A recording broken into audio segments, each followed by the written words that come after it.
special presentation of TNN Sports. Good afternoon from New Hampshire International Speedway. We greet you today with heavy, sorrow-filled hearts because during practice here yesterday, 19-year-old Adam Petty was killed. An accident in turn 3, taking the life of the 4th generation of racing Pettys.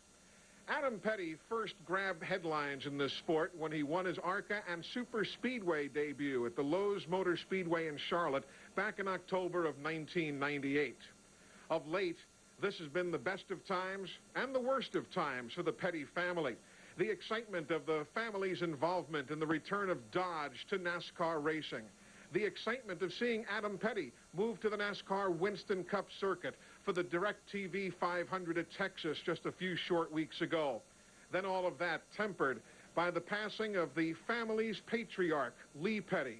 And now, just unbelievably, Adam Petty, at 19 years of age, having just begun to experience life, tragically taken from all of us. Needless to say, we offer our condolences to Kyle Petty, to his wife Patty, to Adam's brother Austin, his sister Montgomery Lee, to Richard and Linda Petty, the entire Petty family. A heartfelt condolence, although I'm afraid that at a time like this, our words just come up way too short of filling the void that certainly they have to be experiencing. Adam Petty, dead at the age of 19. We now go trackside here at the New Hampshire International Speedway as the NASCAR family remembers Almighty Adam God, Petty. we thank you for this day that you have given to each of us. We pray thy blessing upon each driver and their family for safety. We pray for every race that will take place on this track. I pray your blessing upon the day that we celebrate tomorrow, Mother's Day. Now our hearts are deeply saddened upon the sudden loss of Christian Lovendell and Adam Petty. We ask for thy strength and comfort for their families. In thy name we pray. Now let us pause for a moment of silence. Amen.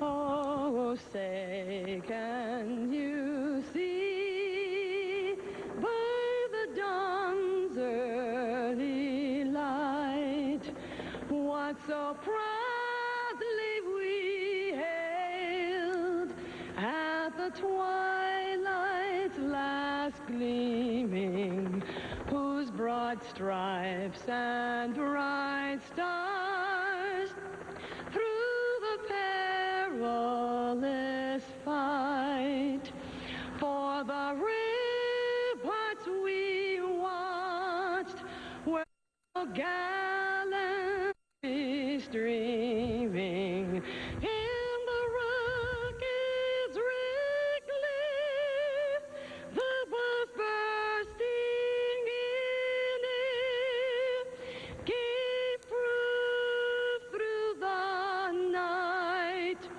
that our flag was still there. Oh, say does that star-spangled banner yet wave o'er the land of the free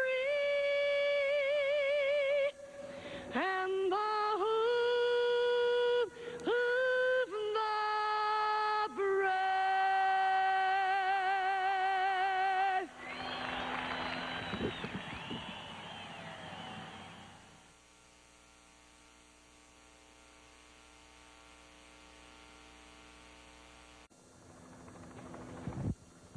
Gentlemen, start your engines.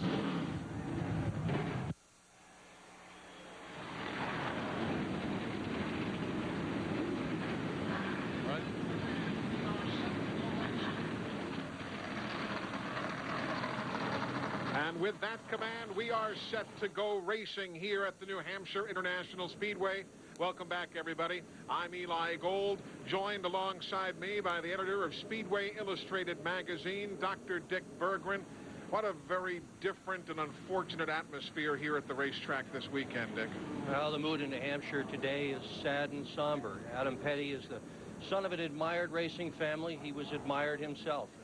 In the garage, in the grandstand on pit road, there is disbelief and profound grief. But we have a race to run today, a green flag, pit stops, a winner to celebrate. This race will go on, but not like the rest. Today is hard on all who are here, Adam's family, his friends, his fans. This race will be less because Adam Petty is not driving in it. He is here in spirit, and that colors this day and this event. He was a Petty.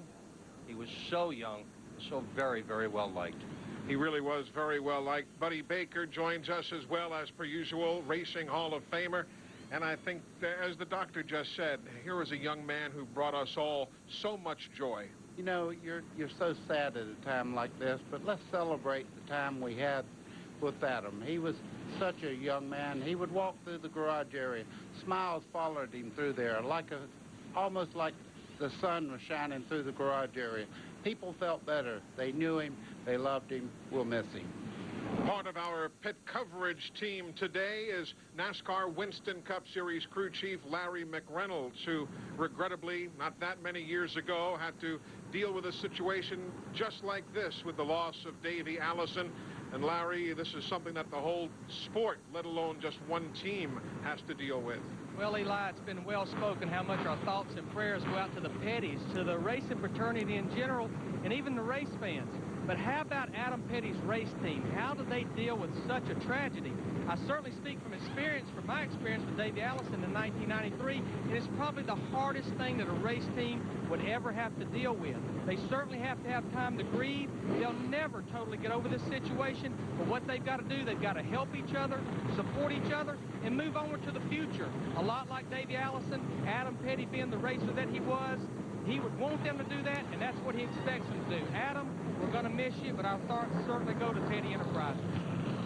And wrapping up our members of the broadcast crew today, the proud member of another racing family like the Pettys, Glenn Jarrett.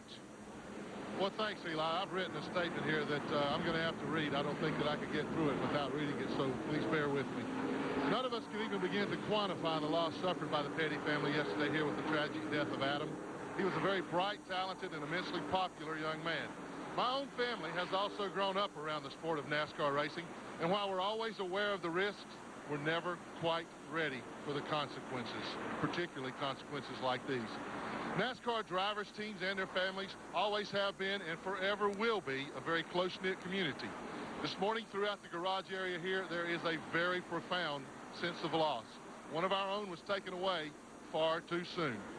The Petty family name is synonymous with auto racing, particularly NASCAR. We can never repay them for what they've done for the sport and for what they will always mean for our sport. From my family and from all of the families in racing to the Petty family, we are deeply sorry for your loss. We too have lost a family member. Our thoughts and our prayers are with you. Glenn, very well said. And as you see the field now taking the 2-to-go signal, our pole sitter in the Stanley Chevrolet, Tim Fedowa, has dropped back a little bit, leaving the pole position vacant ceremonially here today. The missing pole sitter formation, as it's called, and the world of NASCAR racing, and thankfully it is something we've not had to see too very often over the years. Every time you do see it, though, it seemingly is one time too many. But the drivers sharing their private thoughts and honoring Adam Petty here on the parade and pace laps at the New Hampshire International Speedway. But as Dr. Dick said before, we do have a race to run. Laps to be completed, a winning driver to be celebrated, and that winner will come out of that group of drivers. Take a look at who's in the field and see how your favorites have done. Tim Fedowa, 4th Busch Series pole. There you see Casey Atwood. He was 5th a year ago. Ricky Craven won here from the pole back in 1991. Ron Hornaday is there. He's won here in the NASCAR Craftsman Truck Series. So too, by the way, have others won here, not only in the trucks, but in other forms of racing. This is a veteran field in many regards, Dick. And Jay Sauter is one of those, won in the NASCAR Craftsman Truck Series at New Hampshire. It is a good field. It's a very strong field this afternoon. Looking for a different winner yet again. They've never had a guy win twice here in this event so far. 13 races, 13 different winners. Riding around the Speedway, that is Jason Leffler. He'll be giving us a ride. So too, Jeff Purvis. There's Dick Trickle, who'll be giving us the free ride around the Magic Mile here in New Hampshire. And P.J. Jones on board the yellow freight machine.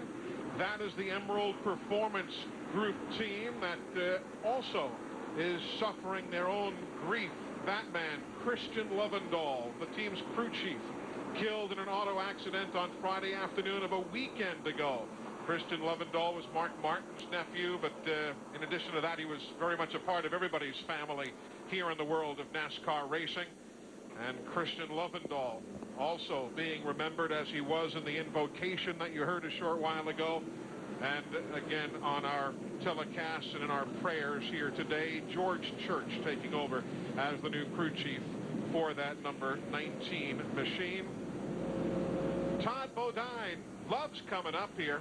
It was interesting, he said, being from this area or from New York State, he said, I almost sometimes drive too hard here in New England trying to get to the front. Last year's winner, Elton Sawyer, and the Lysol colors starting from the 7th spot. Mike McLaughlin has a big weekend tomorrow. He and his wife Katie going to their hometown of Waterloo, New York. Their son Max being baptized tomorrow. And Randy LaJoy starting in the 4th spot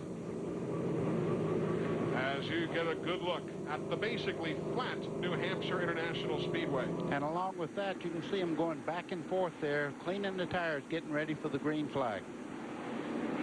This race, 200 laps, that's 211 6/10 of a mile. This track measures 1.058 miles around, and we are glad you're with us.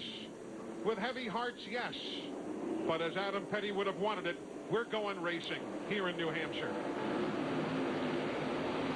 3 wide down into turn 1. Into turn 1.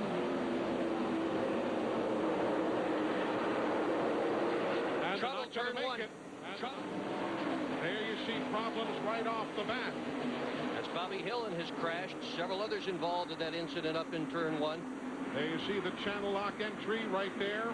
Glenn Allen Jr. having taken over. There's Bobby Hillen. And this is a racetrack that oftentimes brings about many, many caution flags. And as you mentioned, buddy, that 3 wide deal, and that was it. The track is not going to accommodate 3 wide regularly going into the corner. Yeah, and Bobby Hillen has a lot of damage, and the back of the Chad Chaffin car there torn completely up. They'll have to work on that car a lot to get it back in the race if they do it all. See what happens again. A lot of guys get kicked out right there.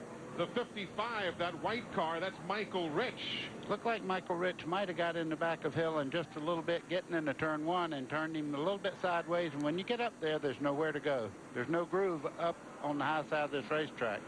Chad Chaffin hard in the wall there. Looked like Joe Bessie might have bounced off of him in the 6 car. That blue machine, the powder blue, Glenn Allen Jr., he spins to try and avoid. And as oftentimes it happens in a hurry here at New Hampshire International Speedway. Kevin Harvick is the race leader, but the story is on pit road early in New Hampshire. Welcome back, everybody. Still under caution here at the New Hampshire International Speedway. 7 cars involved in a turn 1 tangle on the very first lap. Of course, Kevin Harvick found an opening and managed to sneak on through. Let's ride and see exactly what happens here. Jason Leffler giving us a look. Mike Dillon in 21 there just did avoid Joe Bessie as he started down across the racetrack. A lot of guys staying low. Boy, you saw Hillen's car kind of climbing the wall there a little bit. Larry Mack, how significant is the damage on pit road? Well, it's pretty interesting here on Bobby Hillen's car. Started 16th. A lot of cosmetic damage, which you can live with at Loudon. But the big problem is the upper A-arm plate that the A-arm bolts to on the chassis is bent way in. Got a lot of negative camber kicked in the right front wheel, which means the top is leaned in. It has shims in there for adjustment. So what they're doing is this pretty smart move. They're taking some of the shims out to compensate for the bracket being bent. So he's going to try to get back out there. Not a very good start for Bobby Hillen. Glenn, how about on your end? Well, Larry, I'll move down to number 55, Michael Rich's pits, and I checked with his crew chief, Skip Eiler. We first contemplated or suspected maybe that there was contact maybe from Michael Rich and somebody else, but that wasn't the case. There was no damage to his car. Michael did spin all the way around 360. He came in last lap, and they took on 4 tires. But they found no problems with the car. What happened, and I saw this too, I was standing right at the end of pit road down there. There was some kind of fluid or something on the racetrack because a whole bunch of cars, when they went into turn 1, they just all at once started sliding up the racetrack. So evidently, one of the cars in front of them must have dropped a little bit of fluid out there because I saw 4, 5, 6 cars heading up that way. Michael Rich just got in it, spun around, came in, got 4 new tires. He's back out, no damage. Sponsored by the University of Florida Gators, and there's his pit board. No one's going to mistake that for the signal for anybody else to pit. We're going to break away. Coming back in a moment. Coming up next Saturday on TNN's Winner Take All Weekend, it's NASCAR's premier all-star event, the Winston. Don't miss Winston Cup Racing's most unique event, the Winston. It's live next Saturday night, 7:30 Eastern, 4:30 Pacific. A part of TNN's Winner Take All Weekend from the Lowe's Motor Speedway. A polite $500,000 or so on the line for the winner. Ooh, I was just thinking 10 laps for $500,000 in the last segment. They'd have had to put a muzzle on me going for that much money. Let me tell you what, the Winston, if you don't see any other auto race on television for the rest of the year, catch that one. That is a spectacular show under the lights at Lowe's. And, of course, we will have that for you coming up next Saturday evening right here on TNN Sports. Let's take a look at the point standings coming in. Jeff Green, Todd Bodine, then Matt Kenseth, Randy LaJoie, and Ron Hornaday. There you see the spread among those drivers. Of course, you've got fellas in that group who have already won here. Seemingly everybody has won here, albeit only once. We just don't see repeat NASCAR Busch Series or Craftsman Truck Series winners here at New Hampshire. It's a tough place. It really is. It's a tough place to get the car just right for, as Todd Bodine, who currently is second in points, has found out. He unloaded the fastest of anybody and just didn't get any faster. So this morning, they threw a whole new setup under the car. They looked at all their notes and they decided they were best at Homestead of all the flat tracks. That's where they've had the most success. They've had 0 laps at New Hampshire with the setup under the 66. Eli, you could see the truck putting the oil dry down. There was definitely fluid in the corner, as Glenn said. We're going to go to break. As we do, congratulations to Kevin and Jill Triplett. NASCAR's Director of Operations and his wife became parents yesterday. Congratulations. We are 1 lap away from going back to green here at New Hampshire International Speedway. Quickly back downstairs, Glenn Jarrett. Yeah, guys, I moved back down towards turn 1 here, and I'm looking at a pretty good amount of speedy dry in the second groove there, getting into the corner where all that fluid was. I heard Buddy mention that right as we went to break, and none of the guys right now are running through that.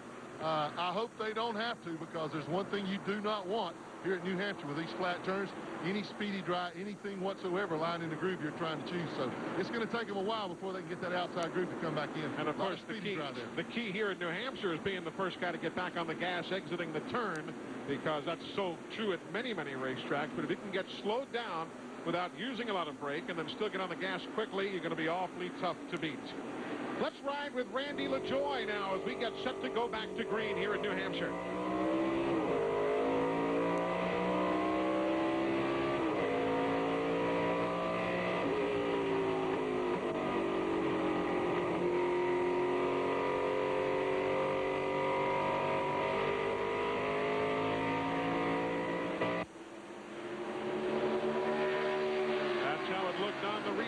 Lap number 10.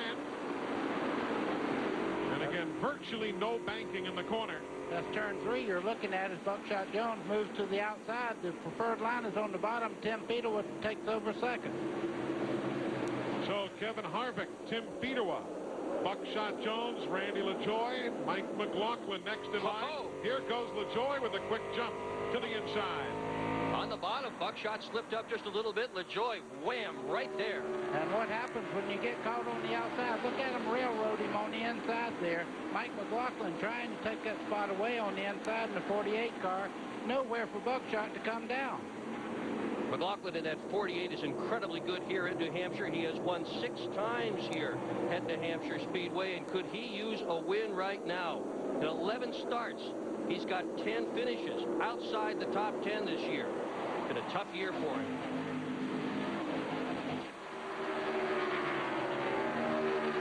.125 miles an hour. David Green right there in the number 34 machine. The lead is 0.4 of a second, and it closes that quickly because off the corner, Tim Fedewa. Tim is very, very good on a flat track like this. You can see him looking for that inside groove right now. Harvick gets touched a little bit. Managed to get it back straight and maintain the lead there. Fedewa also allowed him to get it back straight there.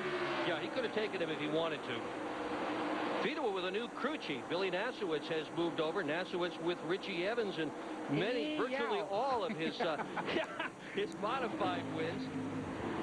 Nasowitz jumped on board at Talladega. Was that ever a combination in the days of Richie Evans in that orange 61, the Rapid Roman? Here goes Fedewa for the lead at New Hampshire. Yeah, and he's caught up in Randy LaJoy in the red car there, making a move on the inside, trying to take the second spot away from first to third that quickly. He's got it. So they make the swap. And this is going to be the first New Hampshire event that Tim Fedewa has ever led. This is the 8th time he has run here.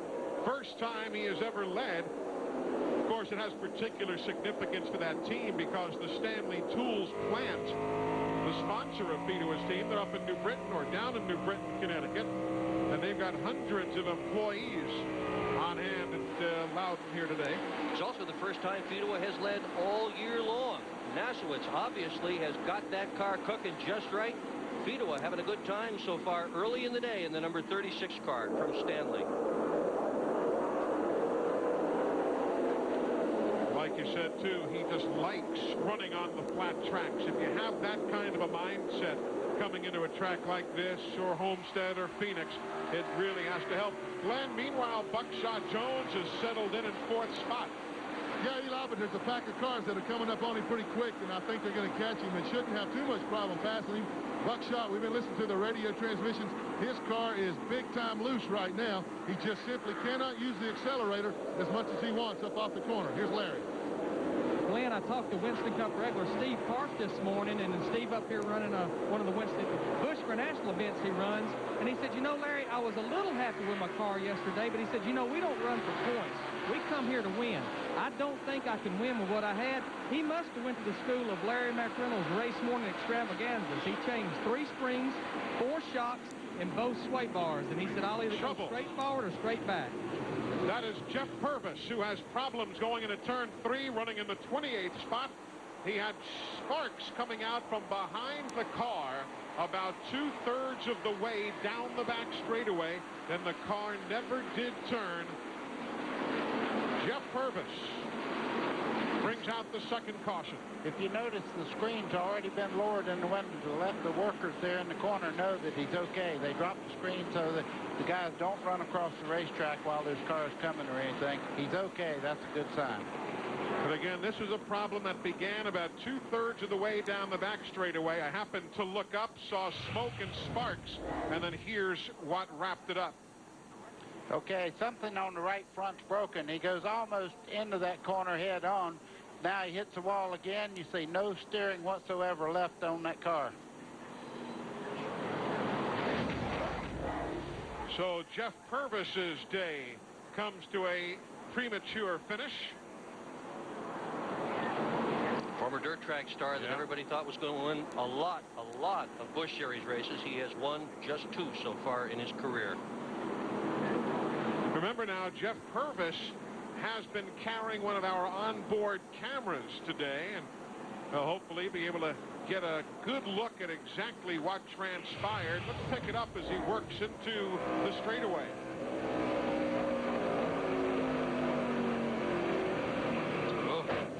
feeling. Wow. And you could, in the shots just before this, you could see the spark flying out from under the right front corner way before he got to the corner there. He was pretty much a passenger after the right front went down. So caution on the Speedway for the second time, lap number 19 of 200. We're live on TNN at New Hampshire International Speedway. Coming up next weekend here on TNN, we will take you to Soil World of Outlaws sprint car racing. America's best sprint cars battling in Terre Haute, Indiana, Winged Thunder. 9 p.m. Eastern and Pacific, right here on TNN. And by the way, folks, premiering Sunday, May 21st on TNN, it's Crank and Chrome, a brand new series with two guys you know very well, Dave Bowman and Sam Mamolo. They hosted the shows on TNN for years, Shade Tree Mechanic. These two guys are now operating a specialty garage and are working on advanced performance and dress-up projects for all kinds of interesting and unusual vehicles. You might want to check it out. The premiere of Crank and Chrome coming up Sunday, a week from tomorrow, May the 21st at 5:30 Eastern and Pacific, right here on TNN. There's Buckshot Jones running in the 4th spot with that Chevrolet again. And there's Elton Sawyer, who's now in 8th, but our winner here a season ago. Well, you want to see what a car looks like going around here on his way to victory? Long straightaways here. Now watch when he gets on the brakes. You'll see the rotor right there start to light up, turn red. Out of the throttle quite a ways through the corner, then picking it up very easy. Now he's wide open down the long straightaways here. He'll really get on the brakes pretty hard getting into this corner. You can see the chassis moving. This is the lower control arm. That's your shock right there. A lot of movement in there as you start into these flat corners. Compare Larry McReynolds, if you would, preparing from a crew chief standpoint for a flat track versus a steeply banked track. Which one gives you guys the harder handle to get, the flat place or the bank place? Well, there's no question, Eli. A track like Loudon, New Hampshire that's flat, where, you know, you carry a lot of speed getting in the corner and you don't have a banking to run against. And the real problem at Loudon is getting the car to go through the middle. And if you ever get up off the bottom here at Loudon, they'll almost freight train you like they will on the backstretch at Talladega when you lose the drafts. So the whole problem, you carry so much speed, no banking to run against, is getting it to go through the middle of the corner. That's where you beat people at Loudon, is getting through the middle of the corner and getting off the corner. Larry McReynolds, crew chief in NASCAR Winston Cup Racing, with a bit of a lesson on getting around this racetrack. That guy doesn't need any lessons. That's Tim Fedewa. And he is right now number 1, showing the way. Took the lead at lap number 16. We're now at lap 24. Glenn, he's had himself a good day. And again, he likes this place, so that's got to help. Well, it does. He has always liked flat racetracks. Got his first couple of wins in this series up at Nazareth. Similar type racetrack to this. I came down and talked to Billy Nazareth. We were talking about Billy, the crew chief, and what a great job he's doing. And if Tim's getting any lessons, he's getting them from Billy, because like you said, Billy has a lot of experience here right now. Tim's saying that the car feels really great right now. He's not running it all that hard. He's just trying to let the tires seat in. Billy also told me that they could probably go to lap 105 if necessary, which it doesn't take a whole lot of figuring to see that they could go halfway. So they could make this thing on one pit stop. And one reason that they'll try to do that, track position is of the key utmost importance here at New Hampshire. You don't want to pit unless you absolutely have to. So they're looking at going at least halfway. There, the guys doing all their ciphering down there, as we say in Alabama, figuring out that mileage and making sure everything is going to go to the distance. Yeah, that was the gas man. You can see he was in a full hood there, fire protection and everything. So he was figuring his gas mileage just then. There you see Fedewa along with Kevin Harvick, one of the guys who hasn't had a win here. Fedewa's best finish was a 6th place here back in 1993. So he is not one of those who has a win in the 13 events at this track. And if you like to root for an underdog, you might consider the guy who's in the lead. In the last 3 races, Tim Fedewa has swapped crew chiefs, crashed out, failed to qualify, and finished 20th when the car fell off the jack. He needs a good day. Today might be it. Getting set for the restart here in New Hampshire, wrapping up caution flag number 2.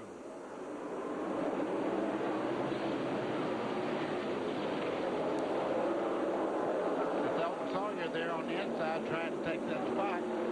Couldn't get the jump on David Green, though. No, he couldn't quite make it, but he's there, and he let him know he's there. And he's probably going to keep the pressure on him and try to get by him going down in the next corner.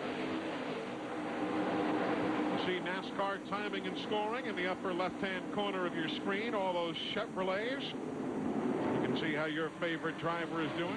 Folks at Napa, where NASCAR fans get their hearts. Bring you the scoring rundown. Eli, you can see Elton Sawyer got by that group. David Green caught on the outside as they made the pass in the turn just before now. Jeff Green in the 10 there has a very, very fast car. Did not have a great qualifying run, but he's pretty pleased with the car. He's making headway toward the front also. Just behind in that light blue car, Jason Schultz. Oh, boy, big crash. Around goes Derek Gilchrist in the number 15, the 82, Glenn Allen Jr., as they tangle, running in 29th and 30th spot, respectively, and caution is again on the Speedway. Now we're picking up kind of where we left off here last year. Remember all the cautions we had in the final 20 laps a season ago of this event? And now here we are at lap number 28 already with 3 cautions. Let's see if we can determine exactly who did what to whom. Oh, 3 wide. That just hardly ever works on a flat track. 3 wide going in there. The lucky guy there was Anthony Lazzaro in the 97, the 44. Justin Labonte, all those guys going by. Bobby Hillen says, I've had enough wreck today. He goes down on the flat and goes by. Bobby's already down some 8 laps by virtue of that first caution flag of the day. So under the yellow for the 3rd time, lap number 28. Tim Fedewa continues to show the way here in New Hampshire. And in tomorrow's lesson, we'll teach you how to put your pants on correctly. So that guy looks like he's wrestling with his ski jacket over there. Field is about a lap and a half away from going back to green here at New Hampshire International Speedway. Tim Fedewa shows the way. A lot of guys making pit stops. That's Steve Park back in. Meanwhile, in the garage area, Larry McReynolds is caught up with Jeff Purvis. Eli, I'm here with Jeff Purvis, just come out of the infield care center. Just can't seem to get a break, but first and foremost, are you okay? Yeah, I'm fine. It's pretty hard hit, but I'm fine. You know, I just hate it for everybody at Porter Cable. It's a lot better race team than what we're showing right now. And you know, the last few weeks have been in the infield care center, and that's not much fun. What exactly do you think happened there? It looks like you just almost went straight into the wall. It must have blown a right front. I felt the steering wheel go limp about right as I started to turn in the corner, and I knew I had a problem, just didn't know exactly what it was. It either did that or broke a spindle or something, but I'm going to believe it blew a right front. Don't know why. Well, guys, that's the story on Jeff Purvis, and they're just going to try to get it loaded up and way to go to Lowe's Motor Speedway in 2 weeks. All right, guys, thank you. As Tim Fedewa gets set to lead the field back to the green. This is, again, what they were talking about before. You're riding with Jason Leffler down in the corner. Sometimes you just go right through the middle and get lucky. There you see a good look at Hank Parker Jr., the Marines.com machine. He's picked up 11 spots already. Started 33rd, now running in 22nd. Who else has moved up? Ted Christopher started 30th. He's now in 21st. What is this, one of about 9 races he's running this weekend, Dick? It seems that way. Last night he was at Stafford Speedway, finished 2nd in a modified. He was on the phone when I saw him this morning trying to arrange a plane. He wants to go to London tonight to race. Well, it's all about for a guy like Ted Christopher. He's a good one, too. 33 laps of 200 in the books. Ron Hornaday in the 3 there gets caught on the high side, and you can see the car just going by him. Hornaday's been running an aggressive race all day. He's been trying whatever he can to pass cars, high side, low. Oh, dear. Oh, don't do that. Don't do that. They got it sorted out. Hank Parker Jr. in the 53 dives in there. You know, he was up here with his father doing a fishing show for TNN this week. He said his father father caught 35 of the 45 that were caught. He said mine were bigger, though. And you should have seen the ones that got away. Aren't you supposed to say that after every fish story? Absolutely. We're at lap 34. If you're just joining us, 20 of the first 33 laps today. Close. We're running to caution. That's a little more than close. He's giving him a little nudge there to let him know I'm in a hurry here. Hank Parker Jr., great drive this year. Had some good finishes. Had been qualifying quite well also in the 53 car. Mike Borkowski. Yeah. He's in that number 20 there, the AT&T colors. And Hornaday was very smart to back off and just let him go. He's still learning, Borkowski is, coming in from the American Speed Association. Oh! Hornaday said they got to back off some more. Yeah. Hank Parker went by, and here comes the number 7 of Ted Christopher.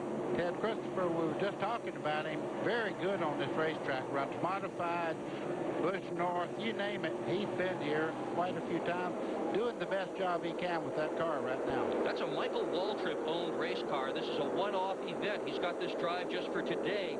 But if things work out, Jay and Lou Lastori may well pick up the sponsorship, and that could become a full-year ride for him next year.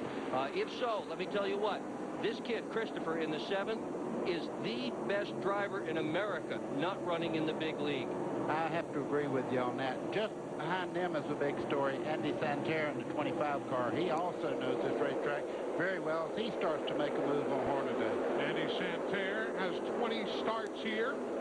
3 poles, a handful of top 5s. Of course, had that fine win in the Busch North Series race here last summer. That was a big win for Andy Santerre, coming back from a broken leg at Daytona. Got into the Busch North car here and won it. A lot of people wondered if he still had the courage to go fast. He does. We were figuring it out yesterday. He says he has competed, and the book verifies, he has competed in 2,498 laps of actual competition at this track in all the different divisions. Then you add in the practice and the testing. I mean, you're well over 3,000 laps here, which has got to be one of the top numbers for anybody in this race today. There's Steve Park. Remember, he made a series of stops. He's now running the 31 car in 31st spot. Larry Mack, what about all those extra pit stops? Lap 29, 30, 31, and so on.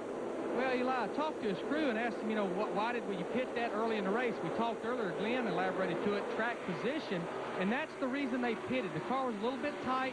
They wanted to make some adjustments, but their hope is strategy, and a lot of times that's what works here at Loudon. If they pitted on lap 32 and they run 15 or 20 laps and the caution comes out, that means most of the field's probably going to pit. He's going to be up leading the racer right near the front. Now, the downside, if they run 40 or 50 laps, he's going to have to pit with everybody else. So just a little bit different strategy on their part. But like I said earlier, they're here to win the race, and that's all they're here for. Steve Park, only guy to have run here in every type of vehicle that this track has ever hosted. Winston Cup, Busch Series, Busch North, Modified, the Craftsman Truck Series. He has run in all of them here at New Hampshire International Speedway. Just joining us, that's Tim Fedewa in the 36. He's the race leader. Randy LaJoy right behind, both on the racetrack and on the stopwatch. And Buckshot Jones, Kevin Harvick, who is running in 3rd. That is he in the number 2 machine. And Todd Bodine, 5th quickest on the speed clocks, though running back in 12th on the leaderboard. There's veteran Dick Trickle in that bright orange Schneider Trucking entry, the number 5 car. P.J. Jones in the 19 car just in front of him there. We were talking about the suspension and what it has to deal with on a flat racetrack like New Hampshire. There's the view from beneath Dick Trickle's car. Eli, you can see the spring right there, and also the shock movement. As they go in the corner, you can see the hard on the brakes for quite a good ways there. You run this track very similar to a big Martinsville, where you use a lot of brakes entering the corner, but as you start to make the turn, you don't want to be on the brake because it'll make the front end push out on the car. It's a good way to drive on the highway as well. Brake before you're in the turn, not while you're through the turn, if you can. The car will be a lot smoother if you can drive it that way. It's interesting. You go through through the garage and talk about how much brake people use. Trickle obviously is using a good bit. You can see that rotor glowing cherry red. And you talk to LaJoie, and he says, I use as little brake as I can. And yesterday he predicted that the guy who would win the race would be the guy who used the least amount of brake. He said if you don't really get on the brake with both feet, it helps get the car to the apex of the corner, the center of the corner. You might be able to turn it a little bit better. We'll see how all that works out. You do need brake. I don't care who you are. You need a good bit of it here. Larry, how much can you do as a crew chief to compensate if you have a driver who's bad on the brake pedal or a guy who's not? Well, you know, I was just sitting here watching what was going on there and listening to you guys talk about the brake. And, you know, I've certainly worked with some drivers that will definitely use too much brake. And the thing about Loudon, New Hampshire is I think as a crew chief, we sometimes take brakes for granted. You know, Martinsville's supposed to be the big place that people talk about brakes, but you have a really low gear to slow you down when the driver backs off the throttle. Here at Loudon, you pull a really high gear and you carry so much speed. Sometimes teams do run out of brakes here, but some things you can do, obviously as much as you can as far as cooling them with brake ducts and things, but sometimes you can put stiffer springs on the brake pedal, and that way the drivers say, hey, my foot's getting tired. I'm not going to use as much brake as I should. You don't think we did it? You know, this is the first race on a track like this that they've been allowed to have 3 brake hoses on each corner of the front end of the car. Usually on the road course they're allowed to do that, but they said we need brakes, so we're going to allow you to put that extra hose on there to keep brakes on the car. And how were you on the brake pedal in your Hall of Fame driving days? Well, I was one of those guys, they put a lot of spring. I thought the fact that your nickname was Ray Bestis didn't mean anything, huh? Not a bit. 47 laps in here at New Hampshire International Speedway. By 0.3 of a second, that's your leader, Tim Fedewa. Back in a moment.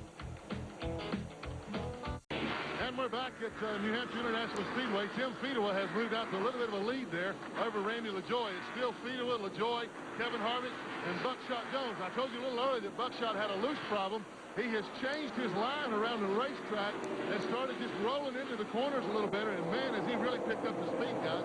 He has caught the lead pack now and putting a lot of pressure on Kevin Harvick running third. So they've been coaching Buckshot a lot, telling him if he gets out of his rhythm, if he starts getting into corners a little too hard again, they start trying to calm him down a little bit, tell him to get back in that rhythm. And I tell you, it's really working right now. Also, the fuel load is probably burning off of that car just a little bit. So that would help to tighten it up just a little. So Buckshot Jones could be a factor in this thing before the day's over. Third straight race in a Chevrolet for Buckshot Jones' team as they made the switch a few weeks ago. It's the same car he drove last Friday night in Richmond, and he was up to second place, and he had those transmission problems and so on, and dropped way back to 26th, but that's a good car. They told me yesterday in the garage that transmission problem was his own fault. He just plain missed a shift. Imagine that, a driver that admits something goes wrong, and he did it. That's a good car. It's a good race driver. No one has ever won here at New Hampshire from further back. Buckshot won from 26th when he won here, was involved in an earlier crash, started all the way in the back of the pack, and still won the thing. And that was his last race win some 51 events ago, back on May 9th of 1998. Randy LaJoie in second. Let's see what kind of numbers he's turning now. We check that telemetry. Down the straightaway, 69, 7,000. 75, 78. Yep, 7,900. Right at 8,000 down the straightaway. Check his miles per hour now. We know what he's turning down the straightaways because they're basically the same type of straightaway. Whatever he turned down the front, he should turn down the back. A little over 150 miles an hour down the front straightaway. Both straights are 1,500 feet long. Straightaways are 3 degrees of banking, and the corners are 12 degrees, but that is basically flat where we come from. Larry Mack, LaJoie's pacing himself, hanging with Fedewa. Well, I've talked to Johnny Allen with Randy LaJoie, and, you know, he's beginning to lose about 1/10 a lap right now. And Johnny told me about 10 or 15 laps ago, Randy was complaining about the car pushing. The front end's not going to turn from the center off the corner. So what they're going to do here when they do pit, whether it be under caution, under green, they're going to raise the track bar on the right rear. That will raise the row center and will definitely help the car turn just a little bit better off the corner. Glenn Jarrett, how about Jeff Green? Everybody told me he was going to be the man to beat today. And he may well be, Larry. He has moved from 12th position where he started up to 6th right now. On that last lap, he was the fastest car on the racetrack, about 0.15 of a second faster than leader Tim Fedewa. So Green has got it dialed in now. They too have been coaching him, telling him just to save his car and take his time getting to the front. He's coming right now. I tell you what, it won't be long before they can look in the mirror and see that blue number 10. It's blue this week for Ness team as opposed to the normal yellow color for Nesquik. But whatever color he is hauling the mail right now. And color him as the point leader, still 73 points up on Todd Bodine. Yep, we're in New Hampshire, where as per usual, there's a whole lot of bumping going on. Hey, folks, if you're looking for action on Friday night, you have come to the right place. It is a full hour of non-stop pandemonium. Check out what happens next on ECW Wrestling. Friday night at 8 Eastern and Pacific. It is a part of TNN's Thrill Zone Friday. Did they smack the announcer around in that? It looked to me as if they did. I thought it was wrestling. I saw a bunch of sticks and stuff flying around in there. Well, I'm sticking to stock car racing. There you go. Get involved in that. Tim Fedewa continues as the race leader. There he is by 0.6 of a second on Kevin Harvick now, because Harvick has gotten by Randy LaJoy, who's fallen there to 3rd and has to deal with the 4th place runner, Buckshot Jones, closing in on his rear flank. Then you've got Casey Atwood, number 27. He's there as well, and so too is Jeff Green. So things beginning to tighten up right now near the front. Now, LaJoy has dropped back. We were talking about it before, Larry. What's the problem now? Well, as we kind of suspected, the car is getting tighter and tighter and tighter with lap 65 now. So now they're making decisions on what other adjustments. They don't feel like the track bar alone is going to do it. What they're going to do, they're going to drop a pound of air out of both front tires. Now, we talked about it earlier.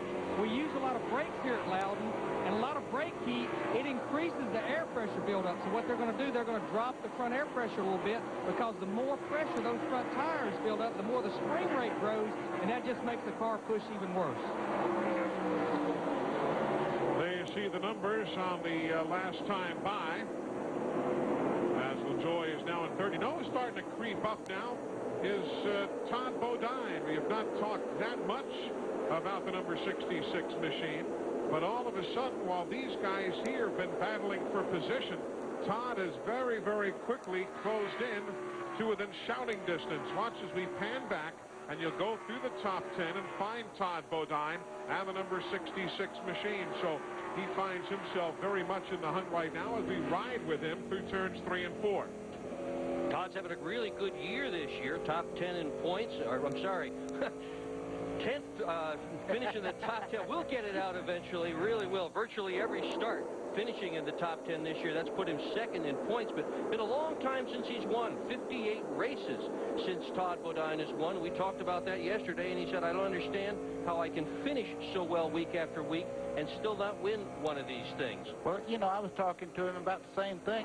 They're consistent, but his best finish all year long is 3rd in Bristol, so that's just not Todd Bodine. He's wanting to win, and consistency is a great thing, but you still want to win races. He was psyched up because he's got that car that he calls Twister that has always run pretty well on these kind of racetracks.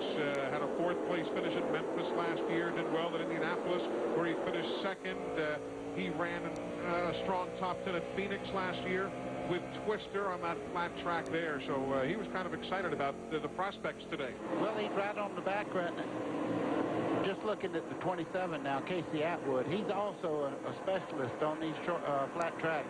Milwaukee, very dominant there in his win there. So he and Jeff Green right now are kind of making headways towards the front. He has finished 21st and 5th, Atwood has, in his 2 visits here, although we need to point out that even when he finished 21st, he was on the lead lap.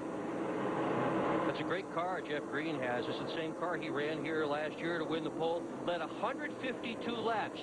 Didn't win the race. Finished 2nd in this very same car. He said this morning that they may try to do this whole race with 1 pit stop. It is possible. They physically can do it in terms of fuel. Question is whether it's smart to do it in terms of tire strategy.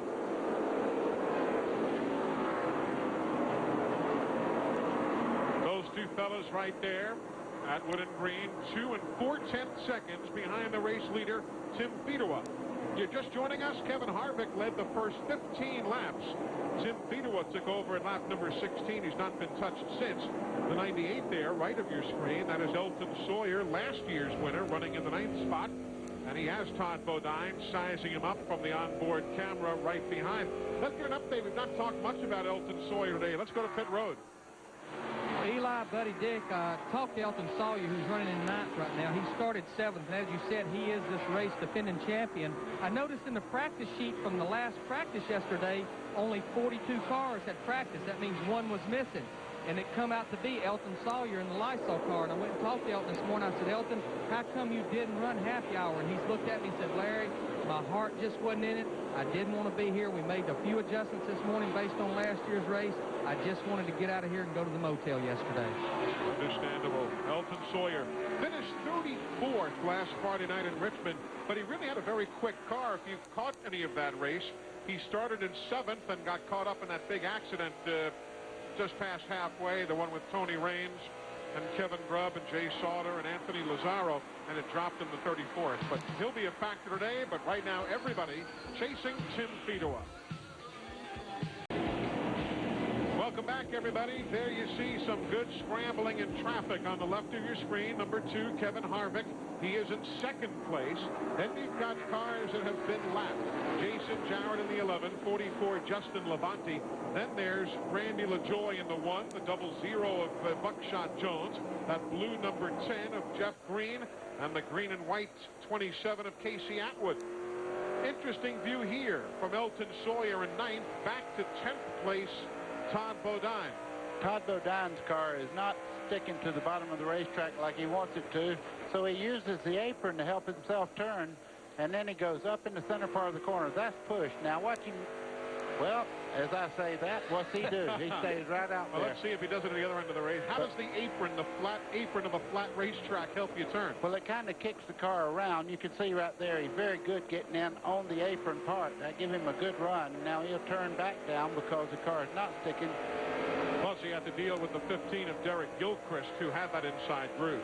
People take my word for it. We watched him 4 or 5 times while we were away at break. There he goes. There, thank you very much. He's using that right now instead of making a chassis adjustment, which he can't do until he makes a pit stop, to make that car turn in and get good drive off the corner. Don't you hate when that happens? It's like when the tooth is hurting until you sit down in the dentist's chair. Yeah, but he had to go back to it. The way that car was pushing out the center part of the corner, I knew he had to go back to that style.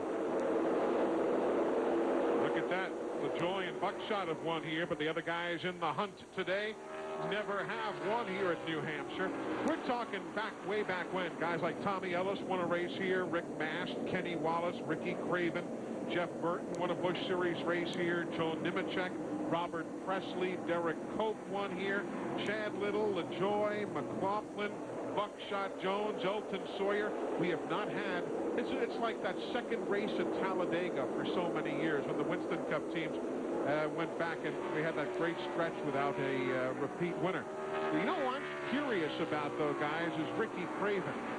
Ricky right now running in there. He is in the 23 car. He's in 7th spot, closing in on Casey Atwood. You just kind of think as many laps as he has here, he's just waiting. He knows something we don't. Boy, and I've been watching him just like you have, Eli. And he was kind of just sitting there waiting, and now he's moving in on Casey Atwood in the 27 there. He knows how to get around this racetrack, and as they run into traffic, he's going to make himself known before this race is over, I think. Has 3 career wins here, and the only guy to win a Busch Series race from the pole was Ricky Craven. He is indeed, and he has got a very good race car there. He has said so all weekend, and he has shown it on the Speedway. He owns that car in concert with his wife. The engine that's under the hood is built by a company he owns in part, but the real story here is that it has been a long time since Ricky Craven has been a contender to win a race. Several grinding crashes in Winston Cup really beat him up. He had to drop out, lost his ride for Hendrick Motorsports. Is Ricky Craven going to come back today and finally win after all of that? A lot of people have written this kid off and said the crashes got to him. He's not good anymore. He's pretty darn good right now. Ricky Craven chasing down that man, Tim Fedewa. The crew cheering him on. He's up by 9/10 of a second on Kevin Harvick. Welcome back, everybody, to New Hampshire. Randy LaJoy being tended to, his car in the wall as he and Buckshot Jones tangled going up into turn number 3. And we'll take a look at what happened. First time we're seeing the replays ourselves. Buckshot on the inside, Randy on the outside. They make contact right there, and around goes Randy LaJoy. Unfortunately, the driver's side hits very hard getting into that corner. And if you follow NASCAR Busch Series racing, these guys have tangled in the past.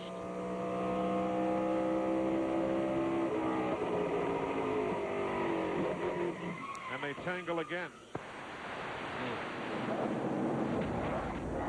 Man. Pit stops have taken place. Lap 88 for the leaders and lap 89 for those who are at least one lap down. Let's go to Larry McReynolds. Well, Eli, Casey Atwood, who was running 6th, those guys had one well of a stop. He come out 2nd. Casey been complaining the car was a little bit tighter pushing, just some slight air pressure adjustments, a little bit of air pressure out of the right front and left rear. And the thing about it, the stop those guys had, he might have had the lead after this caution when they went back on the racetrack, but he didn't have it in gear when they dropped the jack, so he comes out 2nd. Now, Jeff Green, who was running 5th, who, again, appeared that he had one of the fastest cars. Similar situation, a little bit tight, a little bit of air pressure out of the right front, both fronts actually in the left rear, and he comes out back on the racetrack in 6th. Glenn, how about your guys at the end of your pit road? Well, down here, Larry, the leader, Tim Fedewa, came in. They had a great pit stop, changed 4 tires. Tim asked them to make no adjustments on the car, but after they took the tires off, we're getting word now. We don't know exactly which tire, but we're getting word of a tire that had some air pressure buildup in it. We'll follow up on that. Kevin Harvick in the number 2 came in. He also had a good pit stop. He got back out on the racetrack, I believe, in 3rd. Buckshot Jones also did 4 tires, and they made an air pressure adjustment on both the front tires. So, and I believe Buckshot got out in 4th position. So the only one that beat him out was the 2-tire stop of the 27 car, Casey Atwood. So good stops down here. We're going to follow up on that deal on Tim Fedewa's tires to see if that's going to be a continuing problem. The other thing I'm looking at, guys, is they pitted a little before lap 90. Now the question is whether anybody might try to stretch it and go all the way should this thing happen to go green the rest of the way. But wait a minute. This is New Hampshire. That ain't a chance. Now watch this. Talk about action on the track. Watch what happens leaving pit road. Ricky Craven didn't see the 2 car there, Kevin Harvick, as he was coming out. They made pretty significant contact coming out there, but the good part is neither car is damaged. I don't think they'll have to work on either car to continue on. At least we can't see any damage. If anybody's going to be hurt on that one, it'd be Craven. He kind of whacked the right front a little bit. This caution, the 4th of the afternoon after Randy LaJoy and Buckshot Jones tangled going into turn number 3, and you see the work continuing around Randy LaJoy's car. He is out of the car. They did put Randy LaJoy on a stretcher. They're taking him to the infield care center. He is now out of the race car.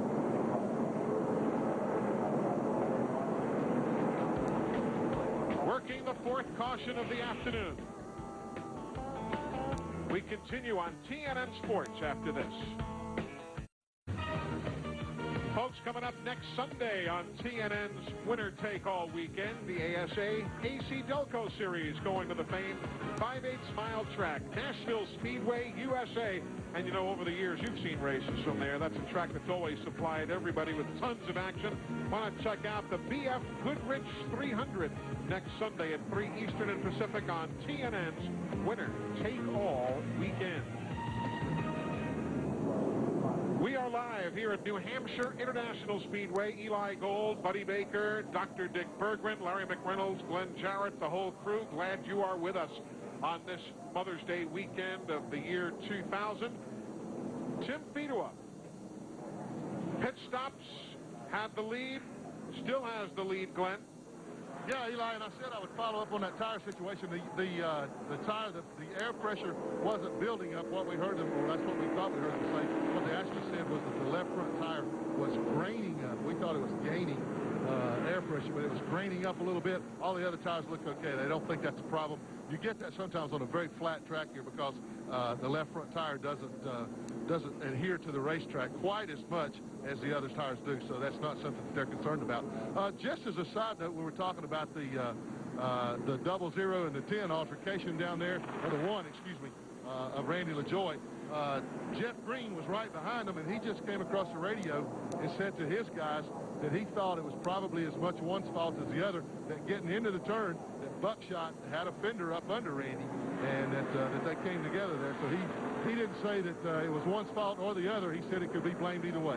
Just, it's unusual, though. I guess it's one of those weird things in racing, how guys who have had problems in the past, kind of like magnets, seem to... did that happen to you, buddy, when you might have had a tussle with a guy, and then 2 weeks later, just by accident, it happened again, and then 2 weeks later, there it is again? Yeah, it's kind of like having to pit beside of them all week long after you've had that trouble, you know, and you're like a magnet, but these guys race very similar, and they're very aggressive, both of them, and when you race like that, naturally, that's the guy you're going to have problems with.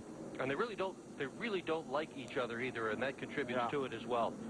Now, we did see Randy LaJoie during a commercial break go to the infield care center. He gave a couple of folks the thumbs up in the aftermath of this scary-looking accident, putting us under caution for the 4th time. Back for the restart here at New Hampshire. Just a couple, 3 laps away from the halfway point of the Busch 200. Here we go. Tim Fedewa, Casey Atwood, Buckshot Jones, Kevin Harvick, Ricky Craven now in 5th.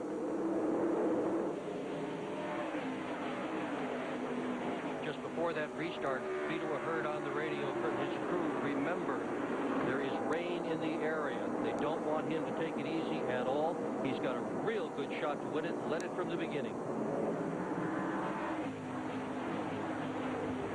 This has just been a tough year for Fedewa. The best he's had in the races thus far was an 11th place finish at Darlington. There have been 4 events he's not finished. Didn't even qualify at California. That's why I say 10 races for him versus the 11 for everybody else. There's a good scramble here, that 2nd place battle. Atwood, Jones, and Harvick. Kevin Harvick there in the 2 car, very, very quick at this moment. I watched him. He really had to get on the brakes hard not to get in the back of Buckshot at the end of the straightaway just a second ago. Well, Tim Fedewa is leading at halfway, but statistically that may not be the place to be, but I bet you he'll take it for now. Let me tell you, anytime you're out there with nobody in front of you, that's the place to be. Trouble in turn 1. There's Lyndon Amick in the 35 machine, who has problems in the corner and brings out the yellow for the 5th time today. Lyndon was running in 26th position. So Lyndon Amick. And Jason Jarrett got by the leader and made up a lap just now. Fedewa let him by under that circumstance. Just let him go, let him have his lap back. See Lyndon coming out of the car, left side, a lot of damage. Does not appear to be the happiest guy out there right now. I have a feeling someone's going to get a gesture as they drive by Mr. Amick. Well, let's see. Yeah. Let's see who gets the official gesture. Looks like Mike Borkowski, who is getting the "what were you thinking about?" Oh. Well, that was good. He threw his helmet in his own car, not Borkowski's car, so that's good. There's Mike Borkowski, and a good look at Lyndon Amick, former winner at Daytona in the NASCAR Goodies Dash Series. Nice guy. Borkowski has won twice here in New Hampshire, but not in stock cars. He's done it in sports cars on the road course. Nearby Connecticut. I'd say you look at the grill on that car, and that's probably a little bit of what Lyndon Amick wasn't so happy about. Take a look again at what went on up there in the corner, the tail end of the incident, as Lyndon Amick is already in the wall. From his reading, compliments of Mike Borkowski, though I dare say we will have another thought from Borkowski as our afternoon continues. But we are past halfway. Tim Fedewa, the race leader, Rain is in the area. We're coming right back. Welcome back to New Hampshire. A quick reminder about wrenchhead.com. They have millions of brand name auto parts and accessories to choose from, and it is so easy to prove that you're a wrench head. Are you a wrench head? Just log on, wrenchhead.com. Parts online all the time. And what Buddy really likes, they've got that free delivery. Oh, yeah. Yeah. Field about to get the one-to-go signal. Let's go to the infield care center, Larry McReynolds. Well, Eli, I'm standing here where they brought Randy LaJoy just a few laps ago after the wreck over there with Buckshot Jones, and he was knocked unconscious just for a brief moment. He's fine. I talked to his dad. I talked to his PR girl. They said he's fine, but because he was unconscious for a brief period when they got to the car, they are going to transport him just for observation, just to make sure everything's okay, but he's got to get back out here. He owns one of the Busch North cars they're going to run later on this afternoon with Ted Christopher, so he'll be back out here just after they check him out a little more thorough. All right, Larry Mack, thanks a lot. We'll update you further on Randy LaJoy. Quickly to Glenn Jarrett as we're a lap from the restart. Okay, thanks, Eli. We've been listening to Casey Atwood's conversations with his crew. He's not at all happy with the car. It will not turn going in the corners. You remember, they only changed 2 tires there. They keep telling him just to work with it, keep scuffing those right side tires in. The air pressure will build up. It'll equalize, and he should be okay. Hey, can we get a shot of that crane right outside turns 1 and 2 there? Yeah, okay. Nice crane. Yeah, well, they're building new grandstands out there. But that crane is there this weekend specifically to lift me and Buddy Baker out of here after we've had lunch at the infield cafeteria. I don't think it'll work. They are putting up some brand new seats. There's Hank Parker as he gets up to go back to green. He's in 15th spot, started 33rd. So he's really cut his way through the field. As you see, his only other visit here, he was a 29th place finisher a year ago. But Hank's really maturing, and he really is. There were a couple of years there where, you know, things weren't going all that well. He's really coming to his own as a race car driver.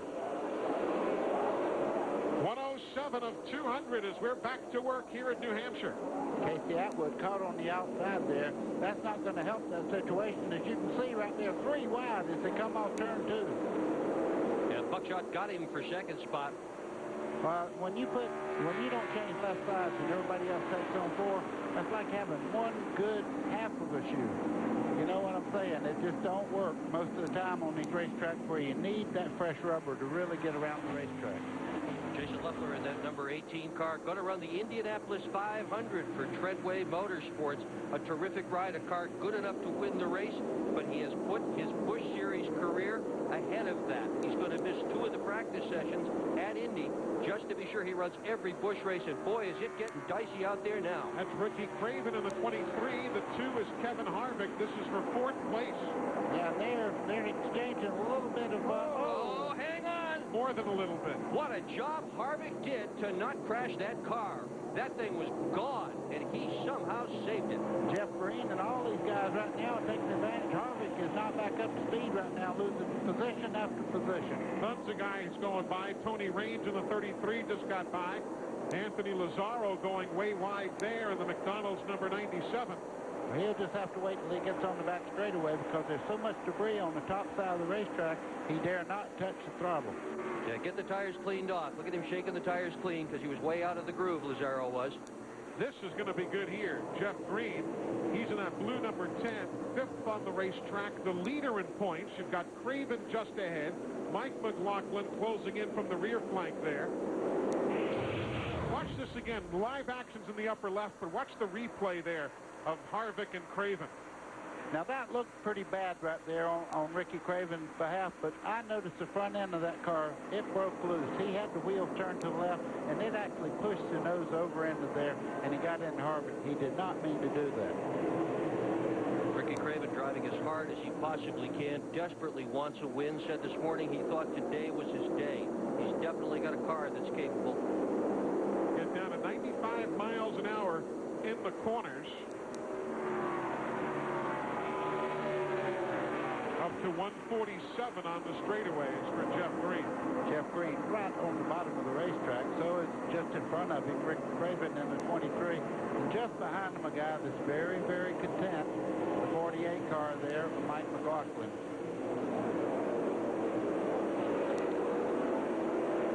Dealing with Jason Luffler. Yep, giving the bottom away, letting them go ahead now, do their race.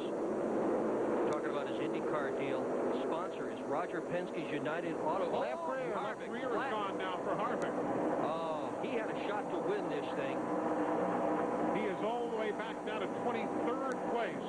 The bad part, he's over on turn 2, and that rubber flying out there is knocking the inner panels out from under the car, really hurting the car quite a bit as he's trying to make it all the way around the racetrack and back into the pit area. Makes you wonder about that bump with Ricky Craven. Well, that definitely caused it. Oh, yeah, no doubt about it. It just took a while for it to happen. You can see... And you see, it was basically the left rear of Harvick is where they made contact. Exactly. So I'm sure the air began to leak out at that point. Took a couple of laps for it to go flat on him. So Kevin Harvick going to drop at least 4, maybe 5 laps in this entire exchange. And then getting the jack under there with a flat tire. They'll have to lift up to get it. Now you see them coming off with the tires. Glenn's down there. That's the second. Just got here, and wow, what a, like you said, what a tough break for Kevin. They only changed left side. In fact, they went ahead and changed both left side tires, and the crew guy was so mad he threw the tire up in here, and it bounced into me, then into my spotter, and I don't really blame them. They're upset. They had a car capable of winning the race. I'm going to try to get a look at that. Well, there's not anything to look at. That tire was left. It is chewed all up. But I have to agree with you. It either came from the bump from Craven, or maybe when he got up in the loose stuff, he may have run over something and cut it. Tough break for Kevin Harvick. Really is. So Kevin Harvick will come back up to speed. He'll be 4 laps down in 31st position now. Meanwhile, some other folks we have not talked about. Look at the Visine car now starting to make its way up. Jason Schuler, who ran at Nashville, if you were with us here on TNN back on the 8th of April, started 37th. Remember that day? He made it to the top 5 and got caught up in that big accident near the end of the race. And here he is again, starting in the middle of the pack, and he's running up in 8th place right now. I was talking to the risers yesterday, and I said, is Jason that good? And he said if he wasn't, he wouldn't be in the car. So they have a lot of faith in what he can do on the racetrack. Another youngster, too. Bobby Hamilton Jr. started 23rd. He's now running at 11th. There's Todd Bodine. He's no oldster by any stretch. He's running in 9th. Starting to see a few new names now. 57, Jason Keller right there on the screen. Then the 26, that orange and red machine of Bobby Hamilton Jr. Talking about Jason Keller in the 57, he hit the wall pretty hard not long ago. Caved the right side in. I'm sure he was glad to get a chance to change tires just a second ago. Maybe pull the tires away from, or fenders away from the tires, but he's up full song now, and the car looks pretty good. And you know that Schuler there, the Visine number 17. The other wild card note of that, Nick, is Gary Cogswell, his crew chief, who has got a couple of wins here with Chad Little and Mike McLaughlin. So that doesn't hurt either. No, but Schuler has had virtually no practice at all here. In fact, before the races started this weekend, the only time he'd ever been around this racetrack was as a passenger in a rental car with Jeff Green driving. Hadn't even seen this place before this weekend. Boy, what a tough act he's got to follow. Matt Kenseth has run 10 races in that car, 2 wins, 7 top 5s. And of course, Kenseth is currently in the point standings in 3rd, but he'll drop by virtue of not being here today. There's Kevin Harvick. We just want to follow up on him. Look at that tire down there on the pit lane after the bump and go with Ricky Craven a while back. And since it's not all the way around the racetrack, you know it's somewhere up in that car where it knocked the inner panels out and probably up in the quarter panels and everywhere else. Harvick will win his, though. He's an incredible race car driver. His crew chief, Todd Barrier, said, oh, another crash. Mike Dillon finds the wall. Turn number 2. That looked like Hank Parker Jr. there in the 53. With him too. They were running in 14th and 15th at the time, and they get together and find the wall. Mike Dillon and Hank Parker Jr. They had a good run going, both of those guys did, in 14th and 15th spot. You can see Dillon trying to make the car move, and it's hung up on the racetrack itself. The back is all the way down, and the front is dragging the racetrack. It won't move from there. So at lap number 120, caution is out for the 6th time today. We do have the tail end of the wreck, I am told. There the two of them go up into the wall, and it will take Larry or Glenn talking with them to find out exactly who did what to whom. Dillon in that 21 has had a really tough year with crashes. A huge fire and crash in Texas earlier in the year, crashed out of the Talladega race, and now this. He's not had a good time as far as meeting the record drivers in year 2000. Larry, where are we now as far as cautions are concerned? Everybody pitted at lap number 88, and some of the fellows are saying they wanted to make this a one pit stop race. We're looking, figuring maybe a 3-lap caution or so here. We're looking at maybe 40 laps of yellow. What do you think? Oh, here they come. Some of the leaders are coming. What do you think? Well, some of them pitted, but most of the guys right up near the front, they did stay out. I think it's cars that's kind of back in the pack that are actually pitting. They pitted with 112 laps to go, and that was right at the edge of what a lot of them told me they could run on fuel here. But the key is, since on lap 88, we've run more cautions than we have green, and you can conserve a lot more fuel under caution. You keep the butterflies of the carburetor closed, and you're not using as much fuel. So I'm going to say with 80 laps to go, 79 now, with these cautions, they no doubt can make it to the end. And again, Glenn said it, track position at Loudon, New Hampshire is everything. That's how Elton Sawyer won the race a year ago.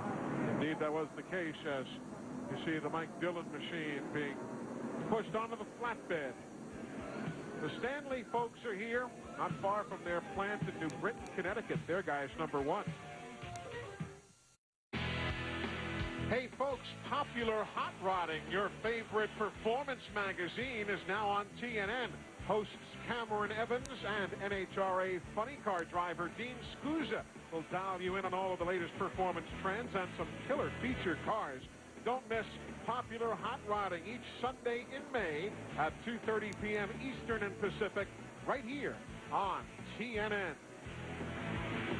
Pit stop still for many of the runners, though not for the leaders. Let's go to Glenn Jarrett. And I'm going to climb up on the ladder here and see if I can get a word with Billy Naswitz, see just exactly what their strategy is. Billy, the car looks to be as good as it was on the first set of tires, but what about fuel? Can you make it? We keep getting some caution flags. We can make it. I do plan on stopping, probably next caution. Okay, you heard it right from Billy himself right there. They're not going to risk it. They know they've got a car. They really don't think that any of the rest of the guys can make it either on fuel. So therefore, if they feel like if they stop, that the rest of the guys will have to stop too. That's going to be very, very interesting. That's what these strategies, that's what I like about this. Everybody's got their own idea, their own strategy. Hey, you fellas remember Ferrell Harris? Oh, yeah. Absolutely. He passed away this week. A lot of you folks who may be new to motor racing used to run NASCAR and ARCA, mostly at Daytona and Talladega primarily. He won the ARCA race at Daytona back in 1983. Ferrell had some heart problems over the last few years and passed away last week of a heart attack. Yeah, he worked with Buddy Parrott for a while, Yeah. and also Harry Hyde. So Ferrell had a lot of driving ability, and that's sad news to hear. A lot of NASCAR folks this week. Herman Hickman, remember Herman Hickman from the North Carolina Speedway? He passed away, and certainly our condolences there. But on a much brighter note, we had mentioned earlier in the show that Kevin Triplett and his wife Jill had a child, and so did John and Nancy Andretti. They are parents again. Amelia Lois Andretti was born on Wednesday evening, and our congratulations to John and Nancy Andretti and the whole crew. It's a nice family. Yes. They really are. They travel to the races together. It's a nice family. Jason Leffler, you're looking in at him right there. You want to talk about sitting down in a car? Now he's down in there. Well, he's just a little bit of a guy to begin with. I don't think he's 5'5" tall. We were talking a minute ago about his IndyCar deal. The sponsor of his IndyCar is Roger Penske's United Auto Group, 110 new car dealers. Here's a sponsor. Larry Mack, we've heard from Glenn Jarrett's end of pit road. How about from what you're hearing?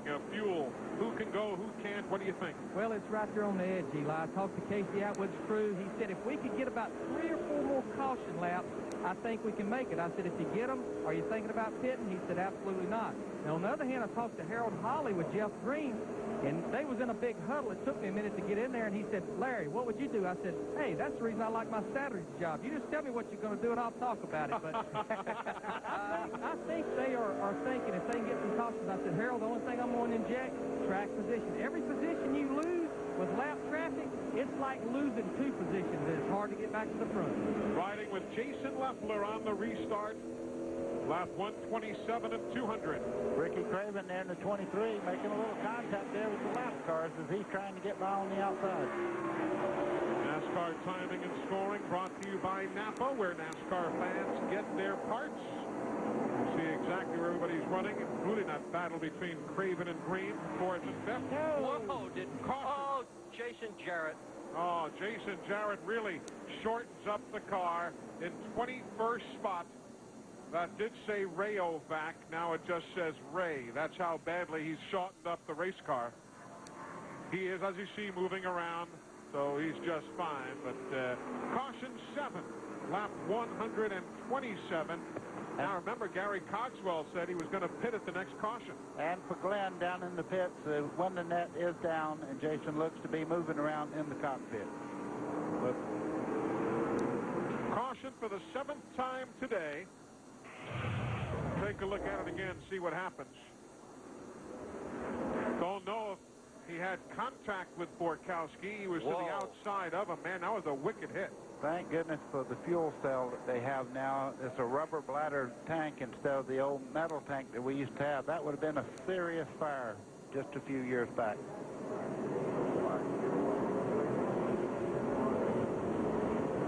Another upset driver.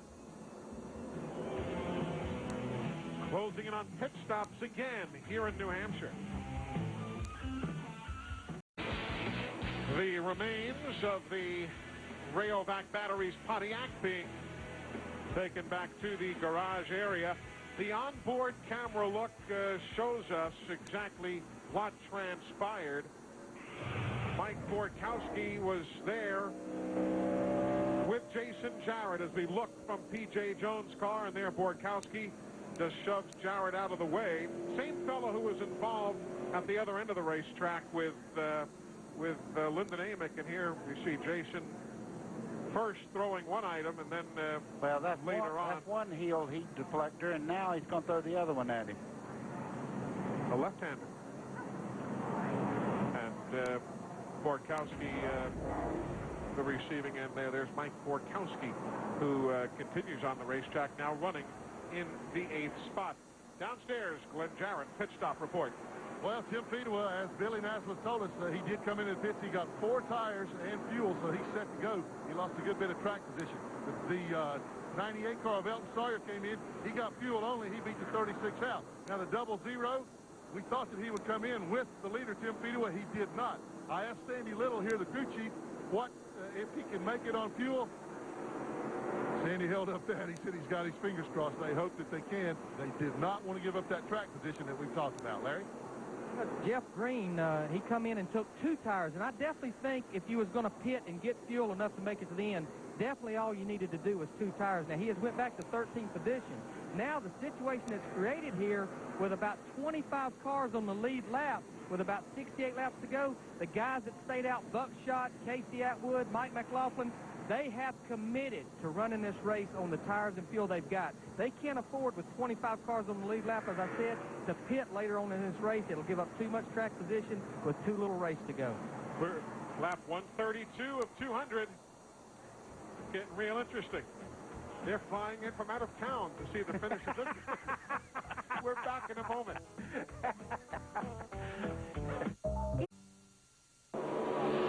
Welcome back to New Hampshire, back under green. And a quick reminder for you to check out NASCAR online before, during, and after the race at NASCAR.com, your 24-hour NASCAR Garage Pass.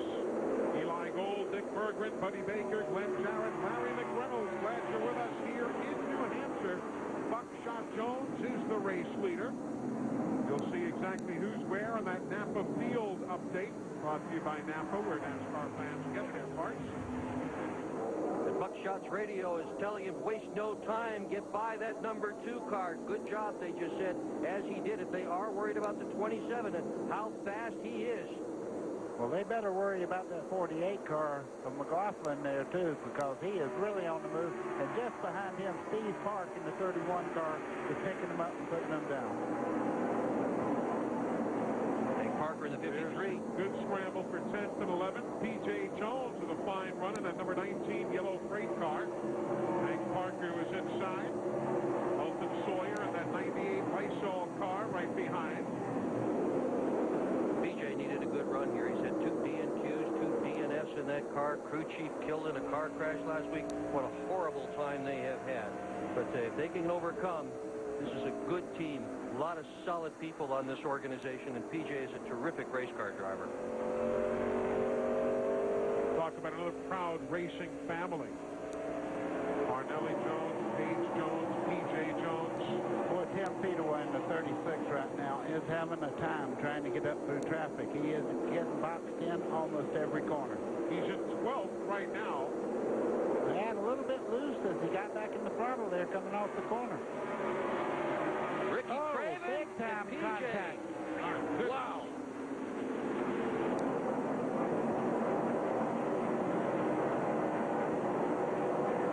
That'll take your heart away. Oof. Just wait to see what's going to happen next. On the radio, they're telling Buckshot, who's now leading the race, to conserve, roll into the throttle, roll out of the throttle. It's neat. You listen to it. Buckshot just quietly said, not a problem. Remember, too, we've got a lot of fellows here who have never won a race in New Hampshire, who are in the top 5.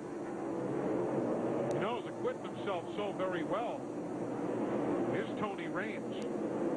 Saw him there in the 5th position on the leaderboard we showed you seconds ago. 51 races since Buckshot Jones last won. And it was here at New Hampshire National Speedway as Speedway. Now in the 36, works his way. Jeff Green in the 10 gets by Elton Sawyer also. So they will move up spots to 10th and 11th. Just joining us, Kevin Harvick led the first 15 laps. Tim Speedway then led 16 through 128. Buckshot Jones took over at 129, and we're now at lap 141. Jeff Purvis in the garage with an accident. Chad Chaffin had an oil line problem. Blaze Alexander done for the day. Accidents taking out Randy LaJoy, Lyndon Amick, and Jason Jarrett. Mike Dillon as well involved in an accident. So that is the attrition list. We have had 7 caution flags this afternoon. Thus far, a total of some 45 laps. I didn't mean to make a noise just then, but going down in the corner, Peter got in the back left corner there of the 53, and I'll tell you what, it was a wrecking happening, just didn't happen.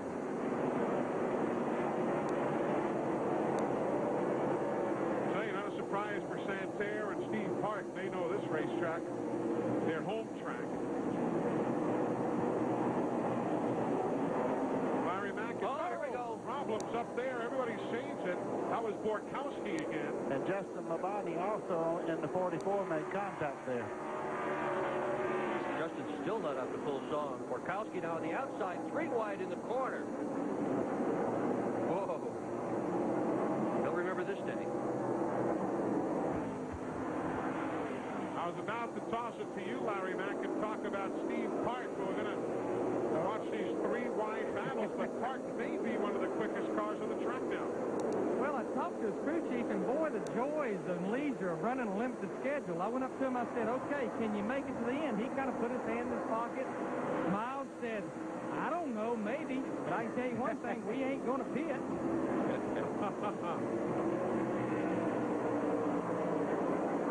Ricky Craven, you might have just seen there in the middle. Watch, there's some smoke coming out of the back of his machine. I would think so. He made several, hard contacts with other cars. Yeah. It may be just some fender rub, but definitely some smoke was showing. That's he, number 23, Ricky Craven, running in 12th. And if you're watching closely there, you were able to see smoke as the body shifts and take a set. There you can see it just a little bit of a haze. Now it's getting even more intense. Yeah, I'm not sure I'm not exactly sure that's tire rub. That looks like it's coming from the center part of the car. But we won't analyze it up here because we don't know. 4 wins in the NASCAR Busch Series, Ricky Craven. Teddy Christopher getting sideways at the number 7. Yeah, that looks like that's internal there. He's slowing down. Looks like he's headed for the pit. Boy, Craven just can't get a break, can he? Running as well as he is running today, had a shot to win this thing, and he now was pacing himself well. Yeah, he was, and he was running a good, aggressive race. a very strong race, and now it's over. Sure, he might be able to return, but he's not going to win it, he's though. out of contention for the win. No chance to win. Anthony Lazzaro right there, the number 97 machine. That right side of that car is really beat in there. He's been in the wall somewhere around the racetrack here. Running in 28th spot, couple of laps down. Lazzaro is. That side looks wonderful. The other side beat up. Now here's the crew you see going beneath the car. That's the NASCAR Busch Series official at the very back. Glenn, what are they saying? Well, Eli, they haven't said anything yet. They're nodding their heads. There's a lot of smoke coming from the rear end. NASCAR tells, oh, I know what it is now. I can smell it. I've smelled that smell before. The rear end grease, that's what it is. It's burnt the rear end up in the car. One of the worst acid-smelling kind of odors that you can pinpoint from anywhere in the race. You're leading the race with about 15, 20 miles to go, and you smell that. You want to talk about really getting nervous now. That'll make you have a heart attack.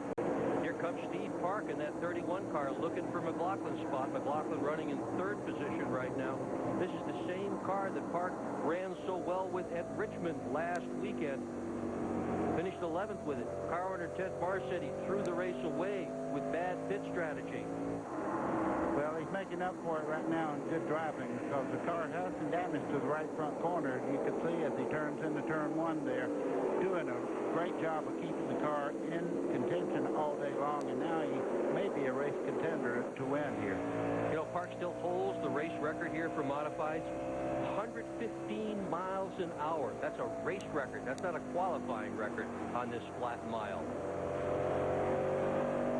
New Hampshire International Speedway opened in 1990. We're seeing one of the more intriguing Busch Series races here today. There haven't been as many lead changes as others have had. But now with only 49 laps to go, there are some awfully good storylines developing. Ricky Craven's car is being pushed to the garage area. So he joins the attrition list.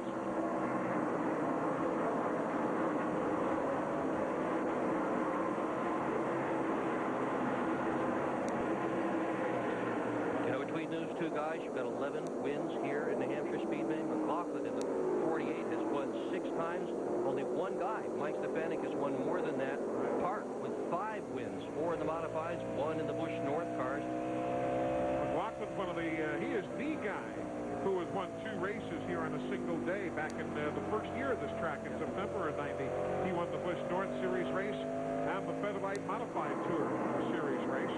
Every time I see the 48 there, I think of one person, Reggie Ruggiero. Every time I remember when he used to run the modified, it was painted very much similar to that. He would have made a great driver had somebody moved him down south. Oh, Tremendous competitor. Reg is still running well. Won last week in the modifieds, in fact. Hey, look at Michael Rich now all of a sudden moving up. He is in 5th place right now.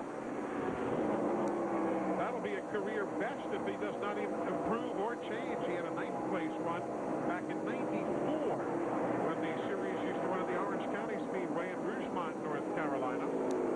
And that Larry Mack was his only top 10 finish to this point. Well, I tell you, Eli, I talked to Skip Fowler as crew chief, and Skip, of course, has been with some Winston Cup teams, and a pretty up-and-down day.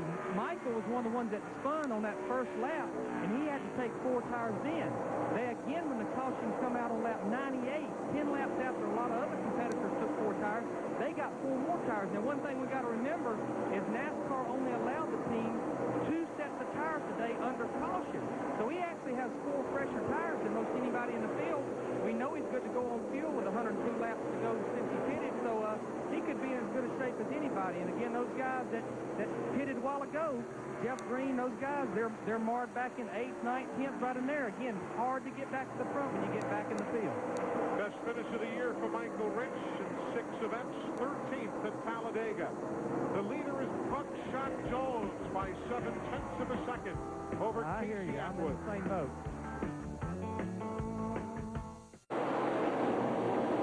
Welcome back, everybody. The Busch 200 nearing its conclusion here at the New Hampshire International Speedway. Glad you're with us on TNN Sports. By the way, tomorrow, the NASCAR Busch North Series race. You'll be seeing that on TNN Sports tomorrow afternoon. It's actually going to be run here later today. We'll have taped coverage coverage for you tomorrow. Your third place guy, Steve Park, got by just going down the back straightaway, got by McLaughlin to take over third place. Now, does he have time to catch the leaders? 39 laps to get the job done. And how about Jeff Green, Glenn? He's right now sitting in 7th. Yeah, he made a pretty good move by Tim Fido a while ago, guys, to take 7th, and then on the very same lap past Tony Raines to go to, not to put him in 8th, when he passed Raines, that put him up to 7th. Jeff's lap times right now are quicker than anybody's on the racetrack. At least they were on the last lap. He was about a 10th of a second quicker than Buckshot Jones, the leader. So it's just going to take some time. He's like Tim Fido, he's mired back a long way. He was mired back in traffic. He's cleared a lot of traffic. Man, he's got a lot of track to make up now. I just don't think there's enough time. If Buckshot can hold on, if his fuel lasts, he's going to be hard to beat. Jeff Green is 10 1/10 seconds behind Buckshot Jones right now. If we don't get a caution flag, that business of taking tires by the leaders will have proven to have been a mistake. Green was one of those, and this number 10 who did that. Vito led so many laps, virtually the whole front half of the race, until he took tires on that last stop. And we're looking now for that blue car. That's the spread from Jones, 10 seconds back to Jeff Green. You know, sometimes you're the bear and sometimes you're not. He won last week by making a good pit stop, and Mark Martin had to hold on and try to come back up through the field, and Jeff Green won the race in Richmond. So sometimes it works and sometimes it don't. But right lately, it don't seem that making a late stop of tires even works at all. Yeah, the only thing that could change this around so dramatically would be all it would take is a caution flag. Close this field right up again. The other thing that could happen is Buckshot's guys keep telling him every lap, roll in, roll out. They are worried about whether he has enough fuel to make it. He leads this race, but did not take a pit stop. May not have enough gas. So all of these stories will unfold in the next 35 laps of racing as the leader goes around Glenn Allen Jr. You know what else he's got to deal with is Casey Atwood. I was just thinking to say, we act like this kid's not close. He's only about 5 car lengths back right now. And what we're hearing, we kind of eavesdrop on these guys every once in a while. He said he's just running a very leisurely race, so he hadn't really turned it up yet either. And Casey, after finishing 24th, 17th, and 22nd, had a good 8th place run last week in Richmond. He was excited, said, I think we've gotten ourselves back in gear. So a lot to be decided here in the last 34 laps.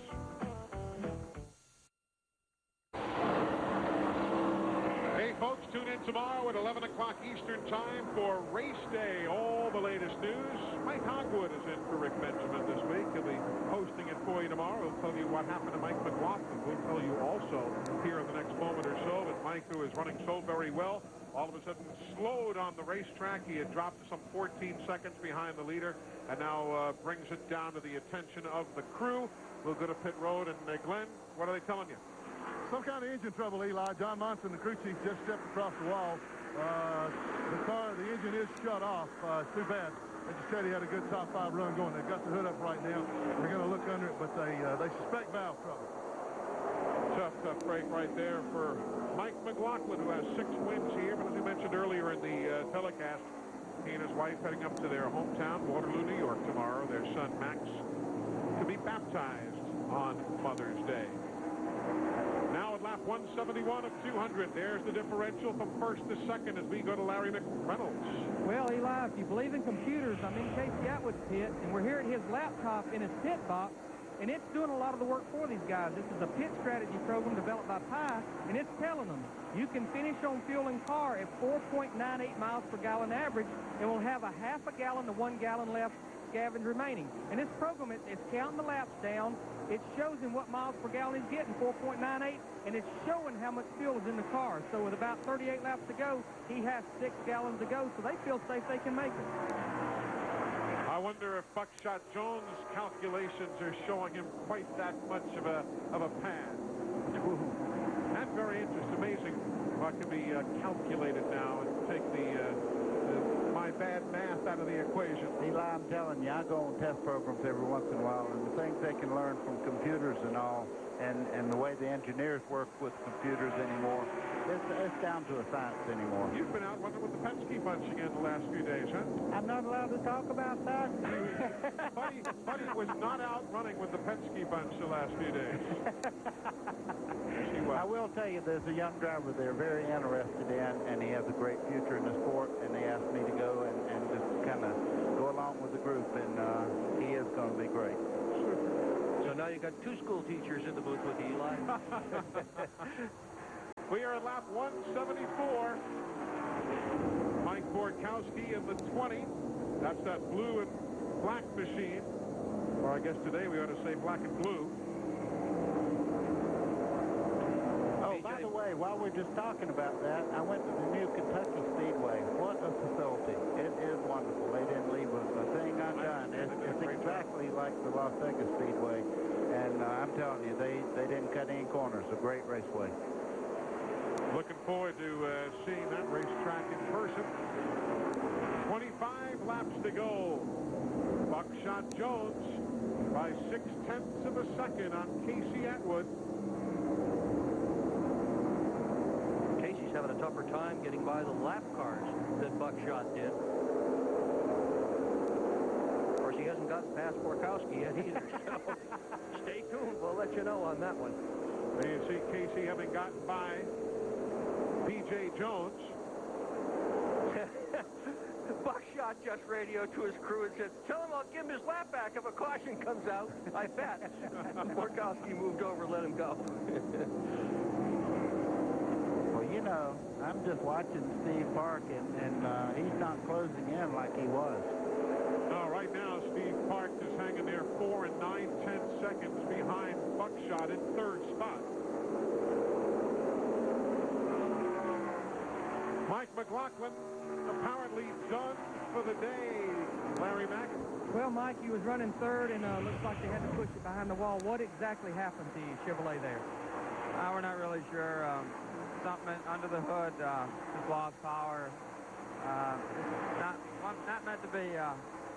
Hearts and prayers are out to the Petty family. Very dejected Mike McLaughlin, but obviously his heart is in the right place, and he'll have to come back in a couple of weeks when we get to Charlotte. 26th in points right now, as opposed to 8th in points a year ago. There's the leader. He has a second, Buckshot Jones does, on Casey Atwood. He pitted at lap number 88. Has not stopped since. Does he have enough to go the distance? That's the question everybody's wondering about right now. Buckshot Jones has the lead, 1 2/10 seconds over Casey Atwood. But the question remains, will the tank run dry before the hanky waves?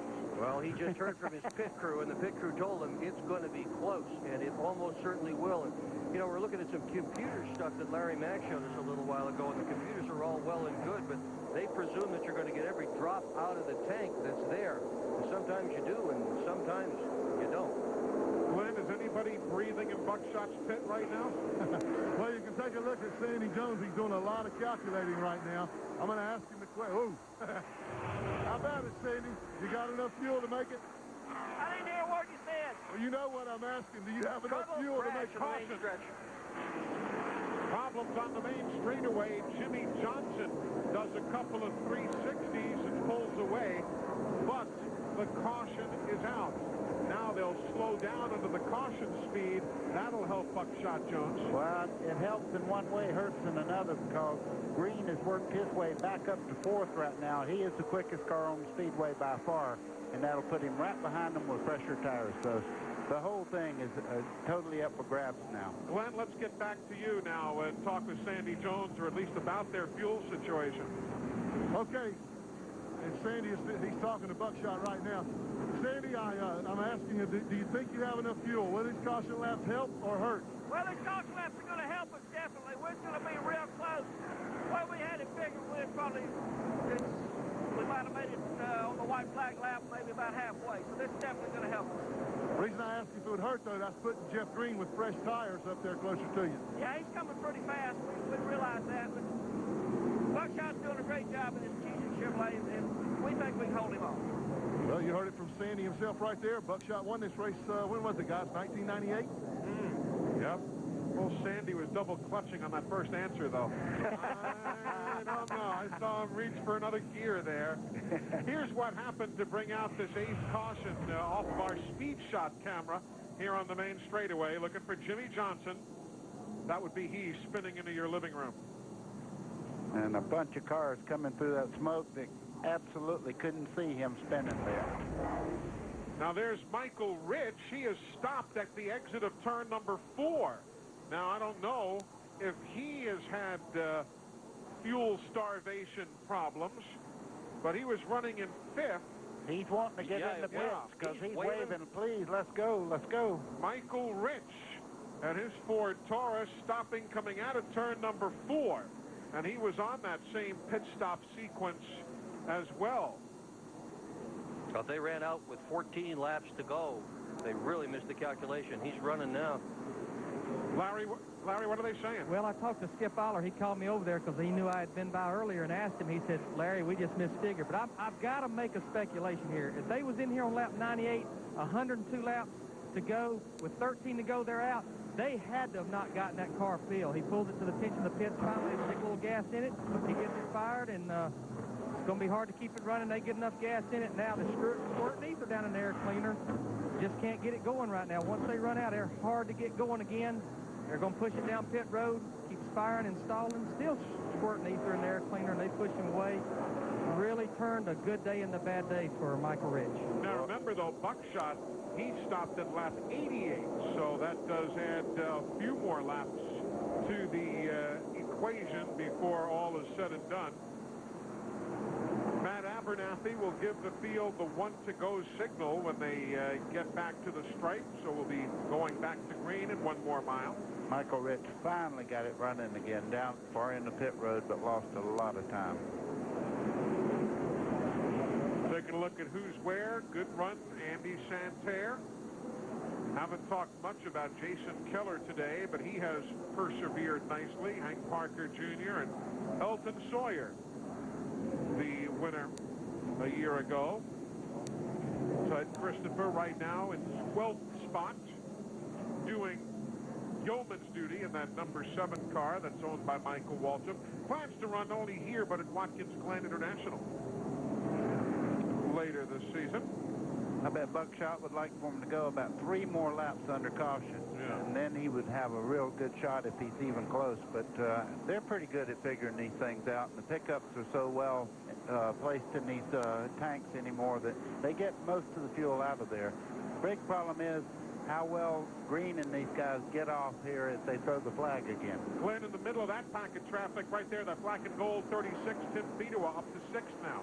Yeah, he got up that way because Michael Rich had his fuel problems, but Tim's car is real tight right now. The last set of tires they put on, it just tightened the car up too much. He just can't turn it, so his lap time dropped. He is just, he's a little frustrated. Everybody down here knows that they had the car to win the race. Just didn't work out for him today. I'll be surprised if he can get up much closer than 5th. Here we go to settle it in the Busch 200. 10 laps to go. And Buckshot got a terrific start. I mean, just opened up on Casey Atwood. Yeah, the cars behind them are trying to get by these lap cars right now, and they're running a very nasty line around the racetrack, which is higher around the corners. Look at the 31 on the bottom, Steve Park, looking for 2nd spot. He's going to get it, too. He is. So Casey Atwood now is back to 3rd. And the orange machine is a lap down. P.J. Jones, that blue machine, that's Jeff Green with the pressure tires that Sandy Jones was talking about. And here comes Fedewa in the number 36 car. What happened there is Fedewa got a run because the 2 of them were fighting off the corner, and Green didn't get a good run up out of the corner. All the while, though, by 1 1/10 of a second now, Buckshot Jones has pulled away with the lead. Gorkowski in the 20, holding him back. Yeah, Parks won't waste too much time there, I don't think. He's on the inside right now. The preferred line, they'll put him away. Gorkowski is in 20th spot there, and he now lets the leaders go by. Can 2nd through 4th. Buckshot is on the gas. On the gas. Buckshot Jones is out of fuel with 9 laps to go. Did not make it. Steve Park now, who takes over the top spot. Steve Park takes over the top spot. They came up just that amount shy. And now this is the battle for the lead. Here we go. Jeff Green on the inside of Tim Speedway as they head down into turn 1. Couldn't make it. Hart, Atwood, Speedway, and Jeff Green. Yep, you could tell old Sandy Jones was double clutching. Big trouble. Teddy Christopher in the hard hit for Ted Christopher. Now the question is, as they come back to the stripe, will they be able to get the track cleaned off in time to resume the race? Here comes Steve Park. He'll take the caution. Everybody else who's involved in the accident now has managed to drive away. There goes Dick Trickle. Here comes Buckshot onto the pit lane. Only Ted Christopher remains out there in turn 2, so they ought to be able to get the track cleaned off. Big fire. Major in the middle of the backstretch. Trickle. Look at Trickle. He just wants to get back in. He's still driving that thing. Yeah. Trickle, time to leave. Get out of the car. Well, the fire's out. He's still going. No, it's not out. It's still up he's on still the burning. front corner. He's still burning and still driving. This onboard shot is just remarkable. Can you try any harder than that?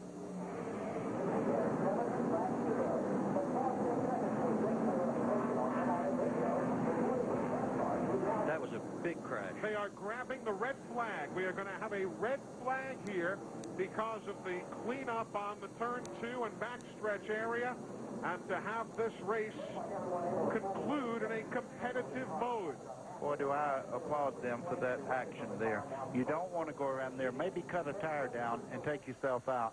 That's very, very smart on NASCAR's part. There is a lot of debris off turn 2, not only from Dick Trickle, but 2 or 3 other cars spun. Plus, you saw Ted Christopher go hard into the wall in the number 7, the car owned by Michael Waltrip, and there is debris strewn across the racetrack. So caution on the speedway, and then the red flag. Let's take a look at what happened out there in turn number 2. Yeah, Christopher's already sideways in that deal. Bobby Hamilton Jr. there. They made contact, he and Christopher. You can see 17, Jason Shuley. You saw him go around. Watch it again. Out of turn 2. There's Those Trickle guys coming are straight all, up the wall there. There was Raines got involved. Tony Raines did in the 33. And there's debris all over the place out there. Look at Trickle driving this car on fire. Can you imagine driving a car on fire, trying to get to the pits to get them to fix it so you can finish the race? I've done it when I was running 200 miles an hour. I didn't have any other choice. But when he was down that slow, I believe I'd have been bailing. Yeah. Let's see what it looked like on board with Dick Trickle. Passing the start-finish line, so they got to come off at turn number 2 yet. Remember, Christopher's going to go ahead there.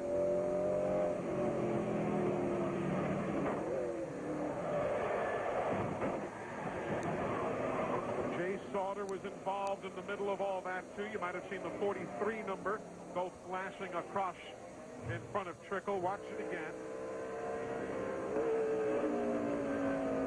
Riding with Jason Leffler now. There goes Trickle by in the 5. They just all get tangled up in front of him. Trickle almost made it through, didn't he? Yeah.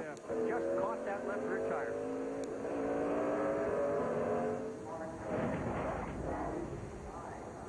So NASCAR has stopped the Busch 200. Lap 193 on the scoreboard. We are going to have a dandy of a finish. Glad you're with us here on TNN Sports. Welcome back, everybody. Inside the final 10 laps here at the New Hampshire International Speedway, the NASCAR Busch Series race under a red flag. You can see all of that debris from the multi-car incidents out there in turn 2. There goes Dick Trickle's car to the garage area. I'll tell you something, Glenn. I'm not surprised. Tempers all around now starting to get a little short, huh? Yeah, excuse me, Eli. Yeah, they are. They're, of course, when you get down to a race that's been this closely contested and been a little beating and banging like there always is here at New Hampshire, it gets that way.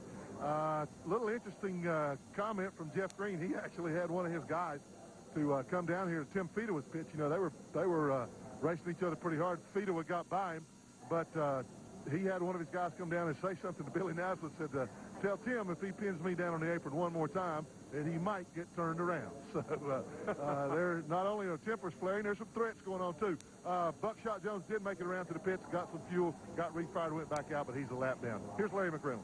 Well, Glenn, I've been down here in Steve Park's pit talking to Ted Marsh, who actually owns the car, and Steve Hibbard, who's kind of acting as crew chief. I guess it's spent a lot of days with Steve Park in the modified days, and they kind of got mixed feelings. You know, they know the fans want to see a race in under green, but then I guess if you're leading the race, it depends on what shoes you're wearing. You know, it's like, gosh, couldn't we run a few more cautions? The biggest problem they got, again, as I alluded to earlier, they're a little close on fuel. They'd like to cut the car off, but the biggest fear when you cut a car off this late in a race, with the starter being hot and everything, is will it fire back? So they're going to let it sit there and run and idle and take a chance they got enough fuel to get to the end.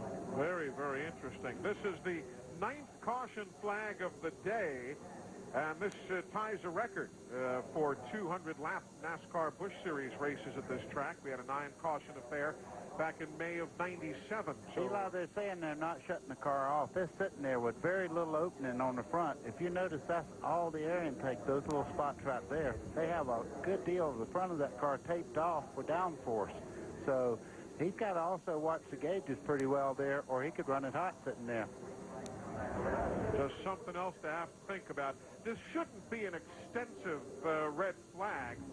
There you see the that's where Schuler and Trickle just did touch when Dick almost got around in front of him. There you see the cleanup, and it shouldn't be too much longer, though they'll have to go through that speedy dry a time or two to spread it around. And remember, too, we'll have just the lead lap cars getting set to go up front. We're inside the final 10 laps. If you're not familiar, the 10-lap rule is a rule that allows for only the lead lap cars to start up front, and they will start in single file formation. So it'll be clear sailing among those machines to settle it amongst themselves. Well, we've had a bit of everything here today, including this spin that sends us to a red flag. Welcome back, everybody. Still under the red flag here at New Hampshire after a multi-car accident with 7 laps to go out there in turn number 2. And the twofold reason for the red is, number one, there was so much debris is that NASCAR wanted to make sure nobody went through there and cut through and cut their tires down. Plus, they wanted to have a race that ended under the green. We appreciate the folks there with that TNN license tag. You know, they got equipment here. Look at that. Yeah. Remember when they used to use a broom? They've got 5 jet blowers here. I mean, the Bayer family does not do anything second rate. They have not at all been afraid to spend money on this racetrack, and if they found some way to improve it, particularly from the point of view of fans' enjoyment, Bob and Gary Bayer have put the bucks down and made it work out. Everything from traffic flow to get the racetrack cleaned up quickly to suites to just make this a more convenient and comfortable racetrack. There you see the new seats that are being built here at New Hampshire International to accommodate the thousands and thousands of fans who come to the NASCAR Winston Cup events. And there's another angle, and folks who are working on the weekend while also, I guess, keeping one eye on the wood and one eye on the racetrack. But that's just part of what they're expanding here. Folks from Plattsburgh, New York on hand here. And yes, you can see the jackets and the gloves. It is still winter time up here. Yeah, I was pointing out the amount of the front of these cars is taped off. That is helping right now. They're sitting there running. It is cool outside today. It was in the 40s this morning when everybody awoke at the hotel in Concord, New Hampshire, just down the road. Larry Mack, give us more on Steve Park's situation. Well, Buddy Baker, I'm pretty impressed. You made the call. And, you know, I didn't think drivers ever paid attention to the game. Come on. They had to make a decision to shut the 31 car off. It had gotten to 240 degrees. And again, they're sitting there knowing that even though it's idling, it's using a small amount of fuel. So for two reasons, temperature and fuel consumption, they shut the Steve Park 31 car off. Way to go, buddy. Nice job. You know, you look at that car, you see the word Wheelin' on the hood, and you see it on the back fender. If there is a sponsor in this part of the country that has helped racers, that is it. They make emergency lights, and boy, they have been there when Northeast racers have needed a hand, needed a sponsor for the side, the back of a race car. They're on a bunch of the Busch North cars here as well, and they do provide the lights here at the Speedway and in a lot of hometowns as well. Good folks to be involved in racing. You see the cleanup wrapping up. A couple of local guys talking about local businesses. Of course, Steve Park is right there at the head of the parade right now. Remember when he ran around here with Ricky Craven as well, and Featherlight Modified Tour cars, and there's Ricky with the old Speedy number 25 and the Busch Grand National North Series of NASCAR. Great names from up here who have made the move to other successes on other tours. Steve Park with 16 career Featherlight Modified Tour wins. Had a great run last weekend. The top 10 at Richmond International Raceway. Tell you, there are some superb racers up here.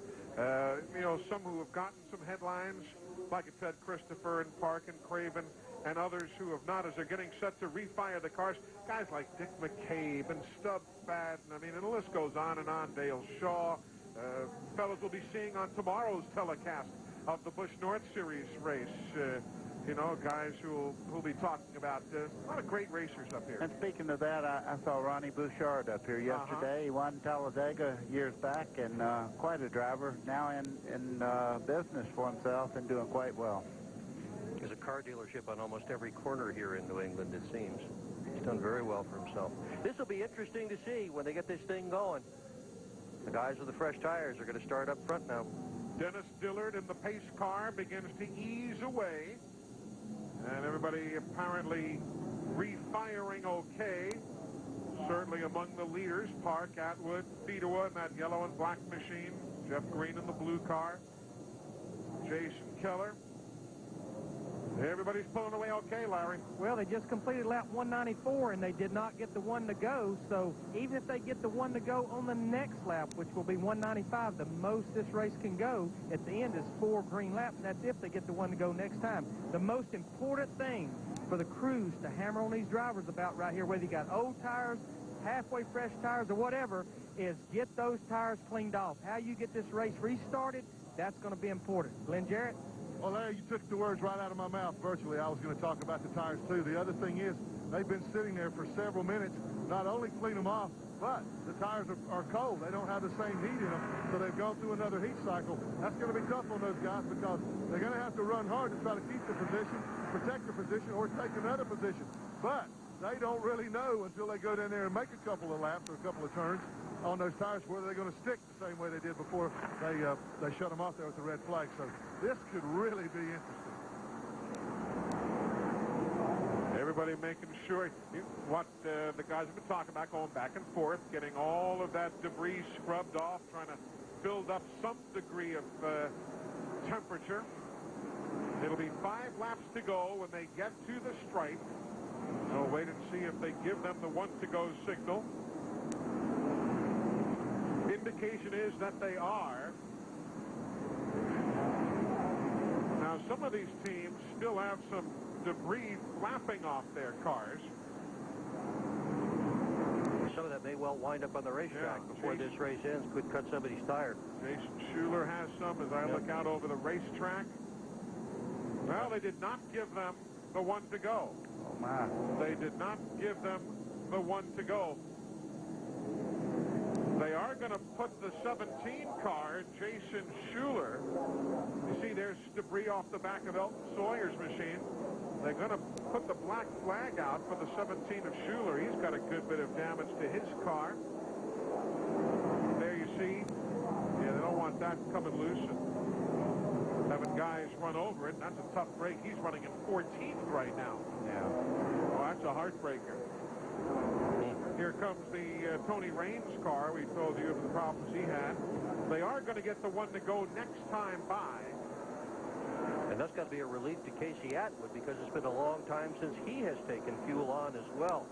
An interesting restart with Steve Park in that 31 car, local guy, has won here 5 times.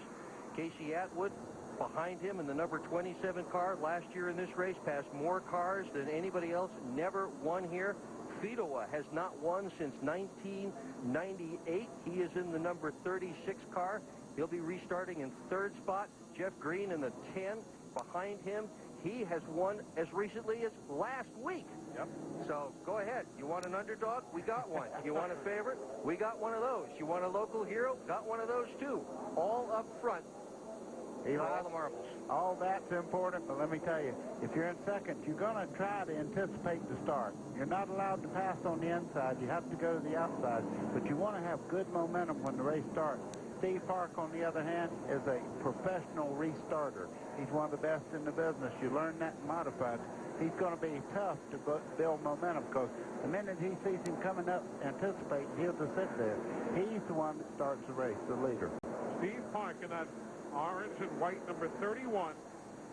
He has won 4 times here at New Hampshire in the NASCAR Featherlight Modified Tour. He has won Busch North Series victory here. As we said earlier, he's run in everything else they have ever run here, but his wins have come in the Modifieds and the Busch North. His best finishes of this year: 17th at Darlington, 13th at Texas, and then the 6th at Richmond a weekend ago. This is his 4th Busch race of the year. Here we go. Jeff Green got a great start in the blue car there. He got by Fedowa to take over 3rd spot. Oh, there goes Fedowa. Said, you do it to me, I'm doing it to you. And Atwood is going for the lead also. Atwood in the 27th.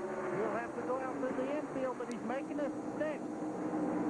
Here comes Fedowa. There goes Atwood. And here comes Fedowa to grab the lead. Here comes Fedowa to grab the lead, our pole sitter. And comes to the straight with a couple of laps to go. 2 laps to go. Tim Fedowa, who led laps 16 through 128, was pacing himself as he rides with Todd Bodine in 5th. Steve Park back in the mix there. He is going to go all the way back towards 9th. Here comes Hank Parker Jr. in the 53. Inside of the 25 of Santerre. Boone Parker Jr. up to 5th. White flag is coming for that man, Tim Fedowa. Yeah, Casey Atwood got shoved right out of the mix there. Tim Fedowa told us earlier he loves running on the flat tracks. Cheers. Oh, and trouble off the corner. Borkowski, Sauter, and Rich all tangle off the turn, but the checkers are coming out for that man, Tim Fedowa. The second time a Busch race has been won from the pole here. Fedowa wins in New Hampshire with a wild finish. What a day. And a call for Jason Keller there in 3rd place. He got by a lot of cars as Bodine did, and Hank Parker, a great recovery from several times that he was in wrecks today to pull off a 5th place. Billy Nasowitz coming on board with that racing team, making a huge difference. There's Big Guy, they call him right there in the middle of the picture. Everybody trotting to victory lane. Tim Fedowa. What a day for him. What an emotional weekend. Tim Fedowa yesterday in a post-qualifying interview could barely maintain his emotions in the aftermath of Adam Petty's passing. Looks like we're going to get a little burnout here. And right here, taking a reverse victory lap with no doubt many emotions flowing through his heart and mind. Having won in Nazareth, Pennsylvania, both 95 and 98, and then in South Boston, Virginia in 1998, Tim Fedowa gets the win. You saw his wife, Terry, and all the emotion that she was showing seconds ago. And now this reverse victory lap. And here's how it all happened up there in turn 3. Casey made contact there with Steve Park, and you see Fedewa just coming through on the inside and Green right behind him. It's amazing they made it through that thing without crashing half the field. His first top 5 in 8 races here at New Hampshire. Tim Fedewa in what no doubt will be an emotional victory lane when we come back to New Hampshire here on TNN Sports.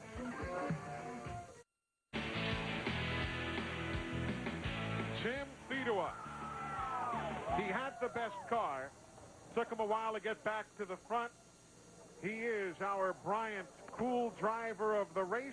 Call Bryant to the rescue at 1-888-999-Bryant. A lot of emotions, Glenn. Yep, he just got a big hug from his dad, Busch, and his wife, Terry, and getting high fives from all the crew now. Tim, turn around here, buddy. First of all, congratulations. But I know your car was a little tight, sitting there letting those tires cool off. Had to help that thing, because, boy, when the green flag fell, it took off. Yeah, it did. I just got to thank Stanley and Chevrolet Monte Carlo and all the guys that did a great job. It was a great car, and I hated to finish 3rd or 4th with it. And as good as it was, I didn't want to let the guys down. We've had kind of a rough year, as you well know, and I'm just happy for Stanley. And just want to tell Kyle and Patty and all the Petties that, Adam wasn't my best friend, but he was a heck of an acquaintance, and he made you feel like he was your best friend, and I know you feel the same way, and everybody else does. So just like to dedicate it to Adam and the Petty family, and maybe it will just make them a little bit happier. Well, I know that they'll appreciate that. He was a friend to all of us. Billy Nasmith has made a great big difference in this race team. Well, he has. He's brought a lot of experience and a lot of guidance for me as well. You know, when you get down, it's hard to come back sometimes, and he gives you a little bit more confidence. He gives the guys confidence in their jobs, and that all shows up on the racetrack. So, like I said, I got to thank Stanley and York and all these people that stood with us, Frank and Scott, for sticking with me through a pretty rough year so far. But this is what we need to turn around. We knew we could win a couple races this year, and we just got to do it. And today we had the car to do it.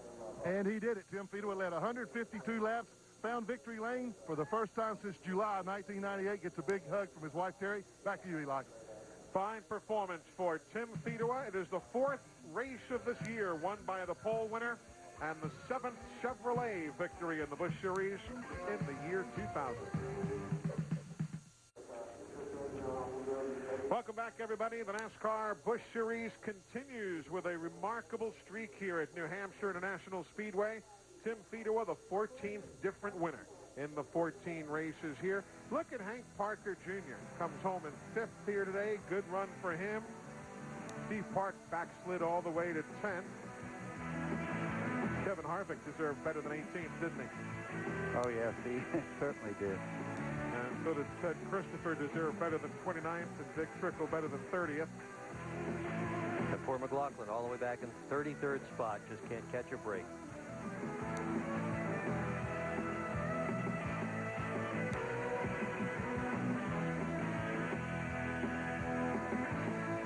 So that's going to do it. Been a day in which we were concerned about the weather, but we were able to get this race in to its fullest. Tim Fedewa's 210th NASCAR Busch Series race, and with that move, late in the afternoon, he gives Terry a reason to turn those tears into smiles. Tim Fedewa wins here at New Hampshire International Speedway. For Dick Bergman, Buddy Baker, Glenn Jarrett, Larry McReynolds, I'm Eli Gold. Thanks so much for joining us on this Mother's Day weekend here at New Hampshire. We'll see you tomorrow with our coverage of the NASCAR Busch North Series race. Until then, our congratulations again to Tim Fedewa. So long from New Hampshire.